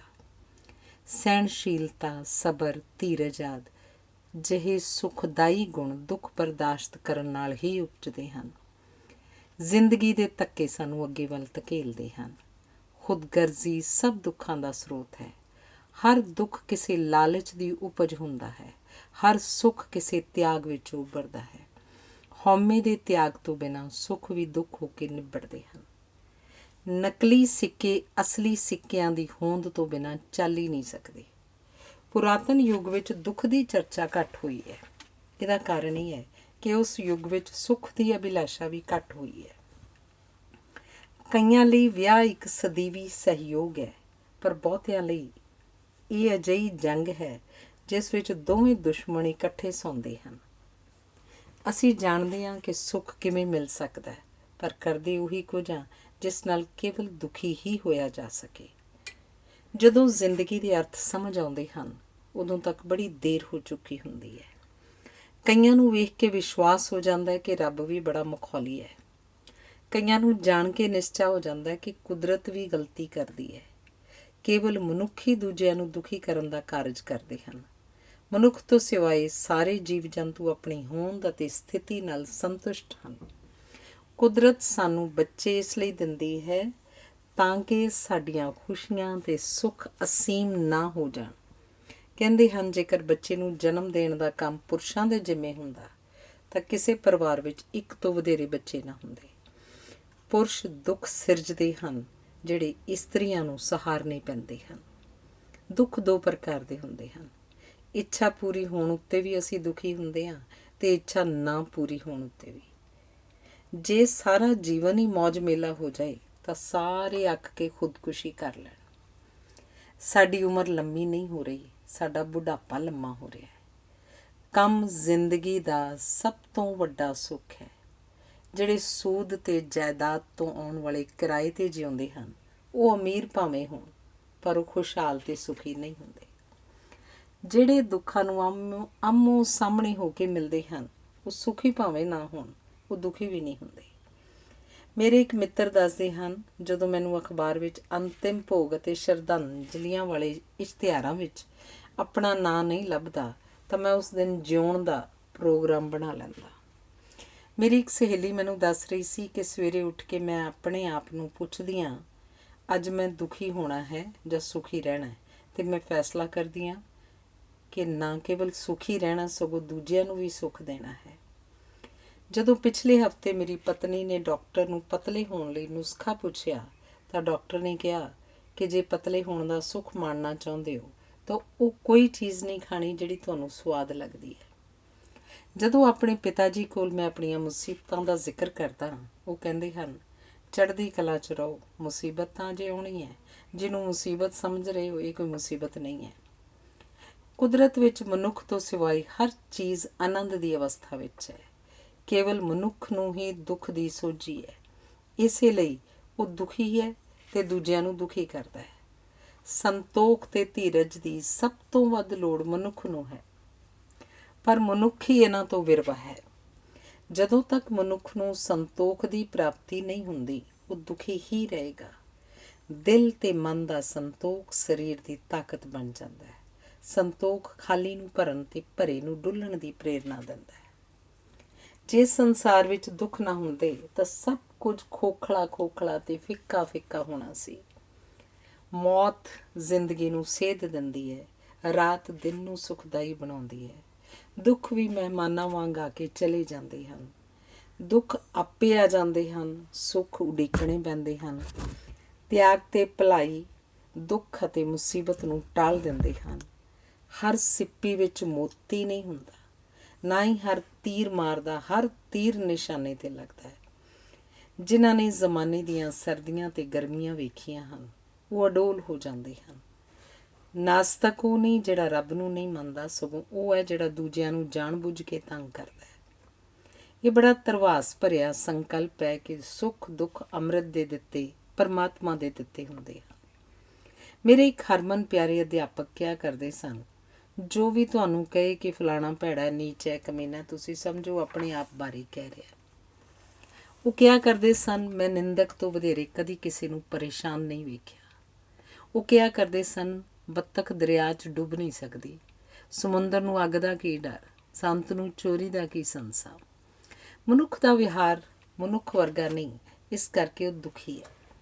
ਵਿਪਤਾ ਸਾਡੇ ਦੁੱਖਾਂ ਦਾ ਕਾਰਨ ਨਹੀਂ ਹੁੰਦੀ, ਹੌਸਲੇ ਦੀ ਘਾਟ ਸਾਡੇ ਦੁੱਖ ਦਾ ਕਾਰਨ ਬਣਦੀ ਹੈ। ਜੀਵਨ ਦੁੱਖਾਂ ਸੁੱਖਾਂ ਦਾ ਚੱਲਦਾ ਪ੍ਰਵਾਹ ਹੈ। ਮੁਕਤੀ ਇਹਨਾਂ ਤੋਂ ਮੁਕਤ ਹੋਣ ਵਿੱਚ ਨਹੀਂ, ਮੁਕਤੀ ਇਹਨਾਂ ਨੂੰ ਖਿੜੇ ਮੱਥੇ ਸਵੀਕਾਰ ਕਰਨ ਵਿੱਚ ਹੈ। ਸੰਸਾਰ ਵਿੱਚ ਦੁੱਖ ਦੀ ਜੋ ਵਿਸ਼ਾਲ ਚਰਚਾ ਮਹਾਤਮਾ ਬੁੱਧ ਨੇ ਕੀਤੀ ਹੈ, ਉਸ ਨਾਲ ਕਰੋੜਾਂ ਲੋਕਾਂ ਨੂੰ ਸੁੱਖ ਪਹੁੰਚਿਆ ਹੈ। ਬਹਿਸ ਕੋਈ ਵੀ ਹੋਵੇ, ਉਸ ਤੋਂ ਸੁੱਖ ਨਹੀਂ ਮਿਲਦਾ। ਚਰਚਾ, ਗੱਲਬਾਤ, ਵਾਰਤਾਲਾਪ ਆਦਿ ਦਾ ਉਦੇਸ਼ ਸਮਝੌਤਾ ਕਰਨਾ ਹੁੰਦਾ ਹੈ, ਪਰ ਬਹਿਸ ਨਾਲ ਅਸੀਂ ਵਿਥਾਂ ਵਧਾ ਲੈਂਦੇ ਹਾਂ। ਬਹਿਸ ਹੁੰਦੀ ਹੈ, ਸੱਚ ਨਹੀਂ ਹੁੰਦੀ। ਹਰ ਬਹਿਸ ਦੇ 3 ਪੱਖ ਹੁੰਦੇ ਹਨ, ਤੁਹਾਡਾ ਪੱਖ, ਮੇਰਾ ਪੱਖ ਤੇ ਤੀਜਾ ਪੱਖ ਜਿਹੜਾ ਠੀਕ ਹੁੰਦਾ ਹੈ। ਜਦੋਂ ਅਸੀਂ ਕਿਸੇ ਨੂੰ ਨਫ਼ਰਤ ਕਰਦੇ ਹਾਂ ਤਾਂ ਅਸਲ ਵਿੱਚ ਉਸ ਨੂੰ ਡਿੱਗਣ ਦੇ ਚਾਅ ਵਿੱਚ ਉਸ ਨੂੰ ਆਪਣੇ ਨਾਲੋਂ ਵਧੇਰੇ ਸ਼ਕਤੀਸ਼ਾਲੀ ਬਣਾ ਦਿੰਦੇ ਹਾਂ। ਧਰਮ ਸਾਨੂੰ ਸੁਖੀ ਹੋਣ ਦੀ ਆਸ ਬਣਾਉਂਦਾ ਹੈ, ਪਰ ਇਹ ਸੁਖੀ ਹੋਣ ਦੀ ਆਗਿਆ ਨਹੀਂ ਦਿੰਦਾ। ਧਰਮ ਸਾਨੂੰ ਹੱਸਣ ਦੀ ਆਗਿਆ ਵੀ ਨਹੀਂ ਦਿੰਦਾ। ਧਰਮ ਸਾਨੂੰ ਜਿਉਂਦੇ ਜੀ ਮਰਨ ਦੀ ਤੇ ਮਰ ਕੇ ਜਿਉਣ ਦੀ ਸਿੱਖਿਆ ਦਿੰਦਾ ਹੈ। ਸੁੱਖ ਉਹ ਅਵਸਥਾ ਹੈ ਜਿਸ ਵਿੱਚ ਅਸੀਂ ਕਿਸੇ ਪ੍ਰਕਾਰ ਦੀ ਪਰਿਵਰਤਨ ਤੋਂ ਬਿਨਾਂ ਟਿਕੇ ਰਹਿਣਾ ਚਾਹੁੰਦੇ ਹਾਂ, ਪਰ ਸੁੱਖ ਦਾ ਸੱਜਰਾਪਨ ਗੁਆਚਦਿਆਂ ਹੀ ਸਾਡੀ ਉਸ ਵਿੱਚ ਦਿਲਚਸਪੀ ਮੁੱਕ ਜਾਂਦੀ ਹੈ ਅਤੇ ਦੁੱਖ ਪ੍ਰਤੀਤ ਹੋਣ ਲੱਗ ਪੈਂਦਾ ਹੈ। ਜਿਨ੍ਹਾਂ ਘਟਨਾਵਾਂ ਜਾਂ ਚੀਜ਼ਾਂ ਤੋਂ ਮਨੁੱਖ ਸਵਾਦ ਲੈਂਦਾ ਹੈ, ਉਹ ਸੁੱਖ ਨੂੰ ਪੈਦਾ ਨਹੀਂ ਕਰਦੀਆਂ, ਸਗੋਂ ਸੁੱਖ ਮਨ ਦੀ ਇੱਕ ਅਜਿਹੀ ਅਵਸਥਾ ਹੈ ਜਿਹੜੀ ਘਟਨਾਵਾਂ ਨੂੰ ਆਪਣੇ ਰੰਗ ਵਿੱਚ ਰੰਗ ਲੈਂਦੀ ਹੈ। ਮੌਤ ਤੋਂ ਉਰੇ ਗਰੀਬੀ ਤੇ ਬਿਮਾਰੀ ਸਭ ਤੋਂ ਵੱਧ ਭੈਆਤਮਕ ਦੁੱਖ ਹਨ। ਬੀਤ ਚੁੱਕੇ ਸੁੱਖ ਦੀ ਯਾਦ ਵੀ ਵਰਤਮਾਨ ਦੁੱਖ ਨੂੰ ਅਸਹਿ ਬਣਾ ਦਿੰਦੀ ਹੈ। ਪ੍ਰੇਮੀਆਂ ਨਾਲ ਅਕਸਰ ਇਵੇਂ ਵਾਪਰਦਾ ਹੈ। ਭੁੱਖਿਆਂ ਨੂੰ ਉਪਦੇਸ਼ ਦੇਣਾ ਉਹਨਾਂ ਨੂੰ ਹੋਰ ਦੁਖੀ ਕਰਨਾ ਹੁੰਦਾ ਹੈ। ਆਮ ਦੁੱਖ ਪੀੜ ਉਪਜਾਉਂਦੇ ਹਨ, ਪਰ ਇਹ ਅਸਹਿ ਨਹੀਂ ਹੁੰਦੇ। ਕੁਦਰਤ ਓਨਾ ਹੀ ਬੋਝ ਪਾਉਂਦੀ ਹੈ ਜਿੰਨਾ ਅਸੀਂ ਚੁੱਕ ਸਕਦੇ ਹਾਂ। ਬਹੁਤ ਘੱਟ ਵਿਅਕਤੀ ਸੱਚਮੁੱਚ ਬਿਮਾਰ ਹੁੰਦੇ ਹਨ, ਜਦੋਂ ਕਿ ਬਹੁਤੇ ਆਪਣੇ ਆਪ ਨੂੰ ਬਿਮਾਰ ਸਮਝ ਲੈਂਦੇ ਹਨ ਤੇ ਵੱਡੀ ਗਿਣਤੀ ਆਪਣੇ ਆਪ ਨੂੰ ਬਿਮਾਰ ਕਰਨ 'ਚ ਰੁੱਝੀ ਹੋਈ ਹੈ। ਮੈਂ ਇੱਕ ਇਸਤਰੀ ਨੂੰ ਜਾਣਦਾ ਹਾਂ ਜਿਸ ਨੇ ਇਸ ਲਈ ਖੁਦਕੁਸ਼ੀ ਕਰ ਲਈ ਸੀ ਕਿ ਉਹਦੇ ਪਤੀ ਦੇ ਘਰ ਵਿੱਚ ਉਹਦੇ ਲਿਆਂਦੇ ਮਹਿੰਗੇ ਦਾਜ ਦੀਆਂ ਚੀਜ਼ਾਂ ਰੱਖਣ ਲਈ ਥਾਂ ਨਹੀਂ ਸੀ। ਜਿਨ੍ਹਾਂ ਚੀਜ਼ਾਂ ਦੀ ਅਸਲ ਵਿੱਚ ਸਾਨੂੰ ਲੋੜ ਨਹੀਂ ਹੁੰਦੀ, ਉਹਨਾਂ ਲਈ ਅਸੀਂ ਤਾਂਘਦੇ ਹਾਂ ਅਤੇ ਉਹ ਨਾ ਮਿਲਣ 'ਤੇ ਅਸੀਂ ਦੁਖੀ ਹੁੰਦੇ ਹਾਂ। ਇਹ ਸੱਚ ਹੈ ਕਿ ਕਈ ਵਾਰ ਹਾਲਤਾਂ ਸਾਨੂੰ ਸਫਲ ਨਹੀਂ ਹੋਣ ਦਿੰਦੀਆਂ, ਪਰ ਅਕਸਰ ਅੜਚਨ ਸਾਡੇ ਅੰਦਰ ਹੀ ਕਿਧਰੇ ਛੁਪੀ ਹੁੰਦੀ ਹੈ। ਅਸੀਂ ਅਕਸਰ ਹੋਣੀ ਜਾਂ ਕਿਸਮਤ ਨੂੰ ਕੋਸਦੇ ਹਾਂ, ਪਰ ਹੋਣੀ ਜਾਂ ਕਿਸਮਤ ਸਦਾ ਉਹਨਾਂ ਦੇ ਵਿਰੁੱਧ ਹੁੰਦੀ ਹੈ ਜਿਹੜੇ ਕਿਸੇ ਅਜਿਹੇ ਲਾਭ ਲਈ ਭਟਕਦੇ ਹਨ ਜਿਸ ਦੀ ਪੂਰਤੀ ਉਹਨਾਂ ਦੇ ਆਪਣੇ ਆਪ ਉੱਤੇ ਨਿਰਭਰ ਨਹੀਂ ਹੁੰਦੀ। ਉਹ ਆਪ ਹੀ ਪੂਰਾ ਜ਼ੋਰ ਨਹੀਂ ਲਾਉਂਦੇ। ਸਵੈ ਪੜਚੋਲ ਦੀ ਪੀੜ ਸਹਿਣੀ ਸੌਖੀ ਨਹੀਂ। ਭਵਿੱਖ ਸੰਬੰਧੀ ਡਰ ਸਾਨੂੰ ਅਕਸਰ ਦੁਖੀ ਕਰਦੇ ਹਨ, ਪਰ ਇਹ ਸਾਰੇ ਡਰ ਝੂਠੇ ਸਾਬਤ ਹੁੰਦੇ ਹਨ, ਕਿਉਂਕਿ ਅਸੀਂ ਭਵਿੱਖ ਵਿੱਚ ਵਾਪਰਨ ਵਾਲੀਆਂ ਘਟਨਾਵਾਂ ਨੂੰ ਵਰਤਮਾਨ ਦ੍ਰਿਸ਼ਟੀਕੋਣ ਤੋਂ ਵੇਖਦੇ ਹਾਂ ਅਤੇ ਭੁੱਲ ਜਾਂਦੇ ਹਾਂ ਕਿ ਭਵਿੱਖ ਦੀਆਂ ਘਟਨਾਵਾਂ ਵਾਪਰਨ ਤੱਕ ਉਹਨਾਂ ਨੂੰ ਬਰਦਾਸ਼ਤ ਕਰਨ ਦੀ ਸਾਡੀ ਸਮਰੱਥਾ ਵੀ ਵੱਧ ਚੁੱਕੀ ਹੋਏਗੀ। ਵਿਹਲੇ ਲੋਕ ਸੁਖੀ ਨਹੀਂ ਹੋ ਸਕਦੇ। ਉਹ ਅਕੇਵੇਂ ਕਾਰਨ ਦੁਖੀ ਹੁੰਦੇ ਹਨ। ਉਹ ਜਿੱਥੇ ਮਰਜ਼ੀ ਜਾਣ, ਉਹਨਾਂ ਦਾ ਅੰਦਰਲਾ ਖਾਲੀਪਣ ਉਹਨਾਂ ਨੂੰ ਸਤਾਉਂਦਾ ਰਹੇਗਾ। ਦੁੱਖ ਤੋਂ ਬਚਣ ਲਈ ਕੁਦਰਤ ਦੀ ਗੋਦ ਵੱਲ ਪਰਤਣਾ ਪਏਗਾ। ਸਮੁੰਦਰ, ਪਹਾੜ ਅਤੇ ਜੰਗਲ ਦਾ ਪ੍ਰਭਾਵ ਬੜਾ ਸੁਖਾਵਾਂ ਹੁੰਦਾ ਹੈ, ਕਿਉਂਕਿ ਇਹਨਾਂ ਦੀ ਵਿਸ਼ਾਲਤਾ ਅਤੇ ਡੂੰਘਾਈ ਨਾਲ ਟਕਰਾ ਕੇ ਸਾਡੀ ਹੀਣਤਾ ਅਤੇ ਹਉਮੈ ਦੋਵੇਂ ਮੁੱਕ ਜਾਂਦੀਆਂ ਹਨ। ਸੰਗੀਤ ਇੱਕ ਹੋਰ ਸੰਸਾਰ ਹੈ ਜਿੱਥੇ ਦੁਖੀ ਪਨਾਹ ਲੈ ਸਕਦੇ ਹਨ। ਸੰਗੀਤ ਸਾਡੇ ਦੁੱਖਾਂ ਨੂੰ ਜਗਾ ਕੇ ਉਹਨਾਂ ਨੂੰ ਸ਼ਾਂਤ ਕਰਦਾ ਹੈ। ਕਹਿੰਦੇ ਹਨ ਹਰ ਦੁੱਖ ਬਰਦਾਸ਼ਤ ਕਰਨ ਯੋਗ ਹੈ, ਪਰ ਜੇ ਉਸਨੂੰ ਸੰਗੀਤ ਵਿੱਚ ਢਾਲਿਆ ਜਾ ਸਕੇ। ਸਫ਼ਰ ਜਾਂ ਯਾਤਰਾ ਦੁੱਖ ਤੋਂ ਮੁਕਤ ਹੋਣ ਦਾ ਇੱਕ ਹੋਰ ਢੰਗ ਹੈ। ਯਾਤਰਾ ਸਾਨੂੰ ਚੱਲਦੇ ਸੰਸਾਰ ਨਾਲ ਜੋੜਦੀ ਹੈ। ਸਫ਼ਰ ਮਾਨਸਿਕ ਕਲੇਸ਼ਾਂ ਦਾ ਸ਼ਰਤੀਆ ਇਲਾਜ ਮੰਨਿਆ ਗਿਆ ਹੈ। ਪੁਸਤਕਾਂ ਦੀ ਦੁਨੀਆ ਦੁੱਖਾਂ ਤੋਂ ਪਾਰ ਜਾਣ ਲਈ ਇੱਕ ਬੁਲਾਵਾ ਹੈ। ਮਹਾਨ ਪੁਸਤਕਾਂ ਵਿੱਚ ਪ੍ਰਵੇਸ਼ ਕਰਨ ਦੇ ਲੱਖਾਂ ਦਰਵਾਜ਼ੇ ਹਨ। ਪੁਸਤਕਾਂ ਤੁਹਾਡੇ ਅੰਦਰਲੀ ਨੂੰ ਰੌਸ਼ਨ ਕਰਦੀਆਂ ਹਨ ਅਤੇ ਚੁੱਪ ਰਹਿਣ ਦਾ ਹੁਨਰ ਸਿਖਾਉਂਦੀਆਂ ਹਨ। ਪੁਸਤਕਾਂ ਜੀਵਨ ਉੱਤੇ ਸਾਡੀ ਪਕੜ ਨੂੰ ਪੀਡਾ ਕਰਦੀਆਂ ਹਨ। ਕੰਮ ਜਾਂ ਕਰਮ ਦੁੱਖ ਦਾ ਸਰਬ ਸ਼੍ਰੋਮਣੀ ਇਲਾਜ ਹੈ। ਮੈਂ ਕਦੀ ਕਿਸੇ ਸੁੱਚੇ ਕਾਮੇ ਨੂੰ ਕਰਮ ਦੇ ਰੁਝੇਵੇਂ ਵਿੱਚ ਦੁਖੀ ਨਹੀਂ ਵੇਖਿਆ। ਕਿਰਤ ਸੰਸਿਆਂ ਤੋਂ ਮੁਕਤੀ ਦਾ ਬੁਲੰਦ ਦਰਵਾਜ਼ਾ ਖੋਲ੍ਹ ਦਿੰਦੀ ਹੈ। ਜਿਹੜਾ ਕਰਦਾ ਕੁਝ ਨਹੀਂ ਤੇ ਕੇਵਲ ਸੋਚਦਾ ਹੈ, ਉਹ ਭ੍ਰਿਸ਼ਟਾਚਾਰ ਤੇ ਵਿਚਾਰ ਫੈਲਾਉਂਦਾ ਹੈ। ਕਰਮ ਆਪਣੇ ਆਪ ਵਿੱਚ ਕੋਈ ਅਰਥ ਨਹੀਂ ਰੱਖਦਾ। ਇਸ ਦਾ ਸਮਾਜ ਦੀਆਂ ਲੋੜਾਂ ਅਨੁਸਾਰ ਤੇ ਸਮਾਜ ਨਾਲ ਇਕਸੁਰ ਹੋਣਾ ਜ਼ਰੂਰੀ ਹੈ। ਭੁੱਲਣ ਦੀ ਯੋਗਤਾ, ਵੇਖ ਕੇ ਅਣਡਿੱਠ ਕਰਨ ਦਾ ਹੌਸਲਾ, ਮਾਫ਼ ਕਰਨ ਦੀ ਦਲੇਰੀ, ਸੁਹਿਰਦਤਾ ਵਿੱਚੋਂ ਕਮਾਈ ਹੋਈ ਸਿਆਣਪ, ਦੂਜਿਆਂ ਬਾਰੇ ਸੋਚਣ ਦਾ ਸਲੀਕਾ, ਦੂਜਿਆਂ ਦੇ ਕੰਮ ਆਉਣ ਦੀ ਬੇਬਲਤਾ, ਸੁੱਖ ਦੇ ਅਜ਼ਮਾਏ ਹੋਏ ਨੁਸਖੇ ਹਨ ਅਤੇ ਇਹ ਸਾਰੇ ਇੱਕ ਸੁਖੀ ਸੰਤੁਲਿਤ ਪਰਿਵਾਰ ਦੇ ਆਲੇ ਦੁਆਲੇ ਫੈਲੇ ਹੁੰਦੇ ਹਨ। ਵਿਆਹ ਸੁੱਖ ਵਾਲਾ ਰਿਸ਼ਤਾ ਨਹੀਂ, ਇਹ ਰਲ ਕੇ ਮੁਸੀਬਤ ਸਹਾਰਨ ਅਤੇ ਦੁੱਖ ਬਰਦਾਸ਼ਤ ਕਰਨ ਦੀ ਵਿਧੀ ਹੈ। ਪਰਿਵਾਰ ਸਾਨੂੰ ਜ਼ਿੰਮੇਵਾਰ ਨੂੰ ਅਪਣਾਉਣ ਦੀ ਆਜ਼ਾਦੀ ਦਿੰਦਾ ਹੈ। ਵਰਤਮਾਨ ਪ੍ਰਤੀ ਦੁਖੀ ਹੋਣਾ ਸੰਭਵ ਨਹੀਂ। ਸਾਡੀ ਹਰ ਨਿਰਾਸ਼ਤਾ ਅਤੀਤ ਨਾਲ ਜੁੜੀ ਹੋਈ ਹੈ ਅਤੇ ਸਾਡੀ ਹਰ ਆਸ ਭਵਿੱਖ ਨਾਲ ਬੱਝੀ ਹੁੰਦੀ ਹੈ। ਵਰਤਮਾਨ ਸੁੱਖ ਅਤੇ ਦੁੱਖ ਦੋਹਾਂ ਤੋਂ ਮੁਕਤ ਹੈ। ਕਸ਼ਟ ਸਹੂਲਤਾਂ ਦੀ ਅਣਹੋਂਦ ਵਿੱਚੋਂ ਉਪਜਦੇ ਹਨ। ਦੁੱਖ ਸੁਤੰਤਰਤਾ ਦੀ ਅਣਹੋਂਦ ਵਿੱਚੋਂ ਉਪਜਦਾ ਹੈ ਅਤੇ ਪ੍ਰਸੰਨਤਾ ਅਤੇ ਆਨੰਦ ਆਦਿ ਸੁੱਖ ਅਤੇ ਦੁੱਖ ਦੋਹਾਂ ਦੇ ਤਿਆਗ ਦੀ ਅਵਸਥਾ ਹੁੰਦੀ ਹੈ।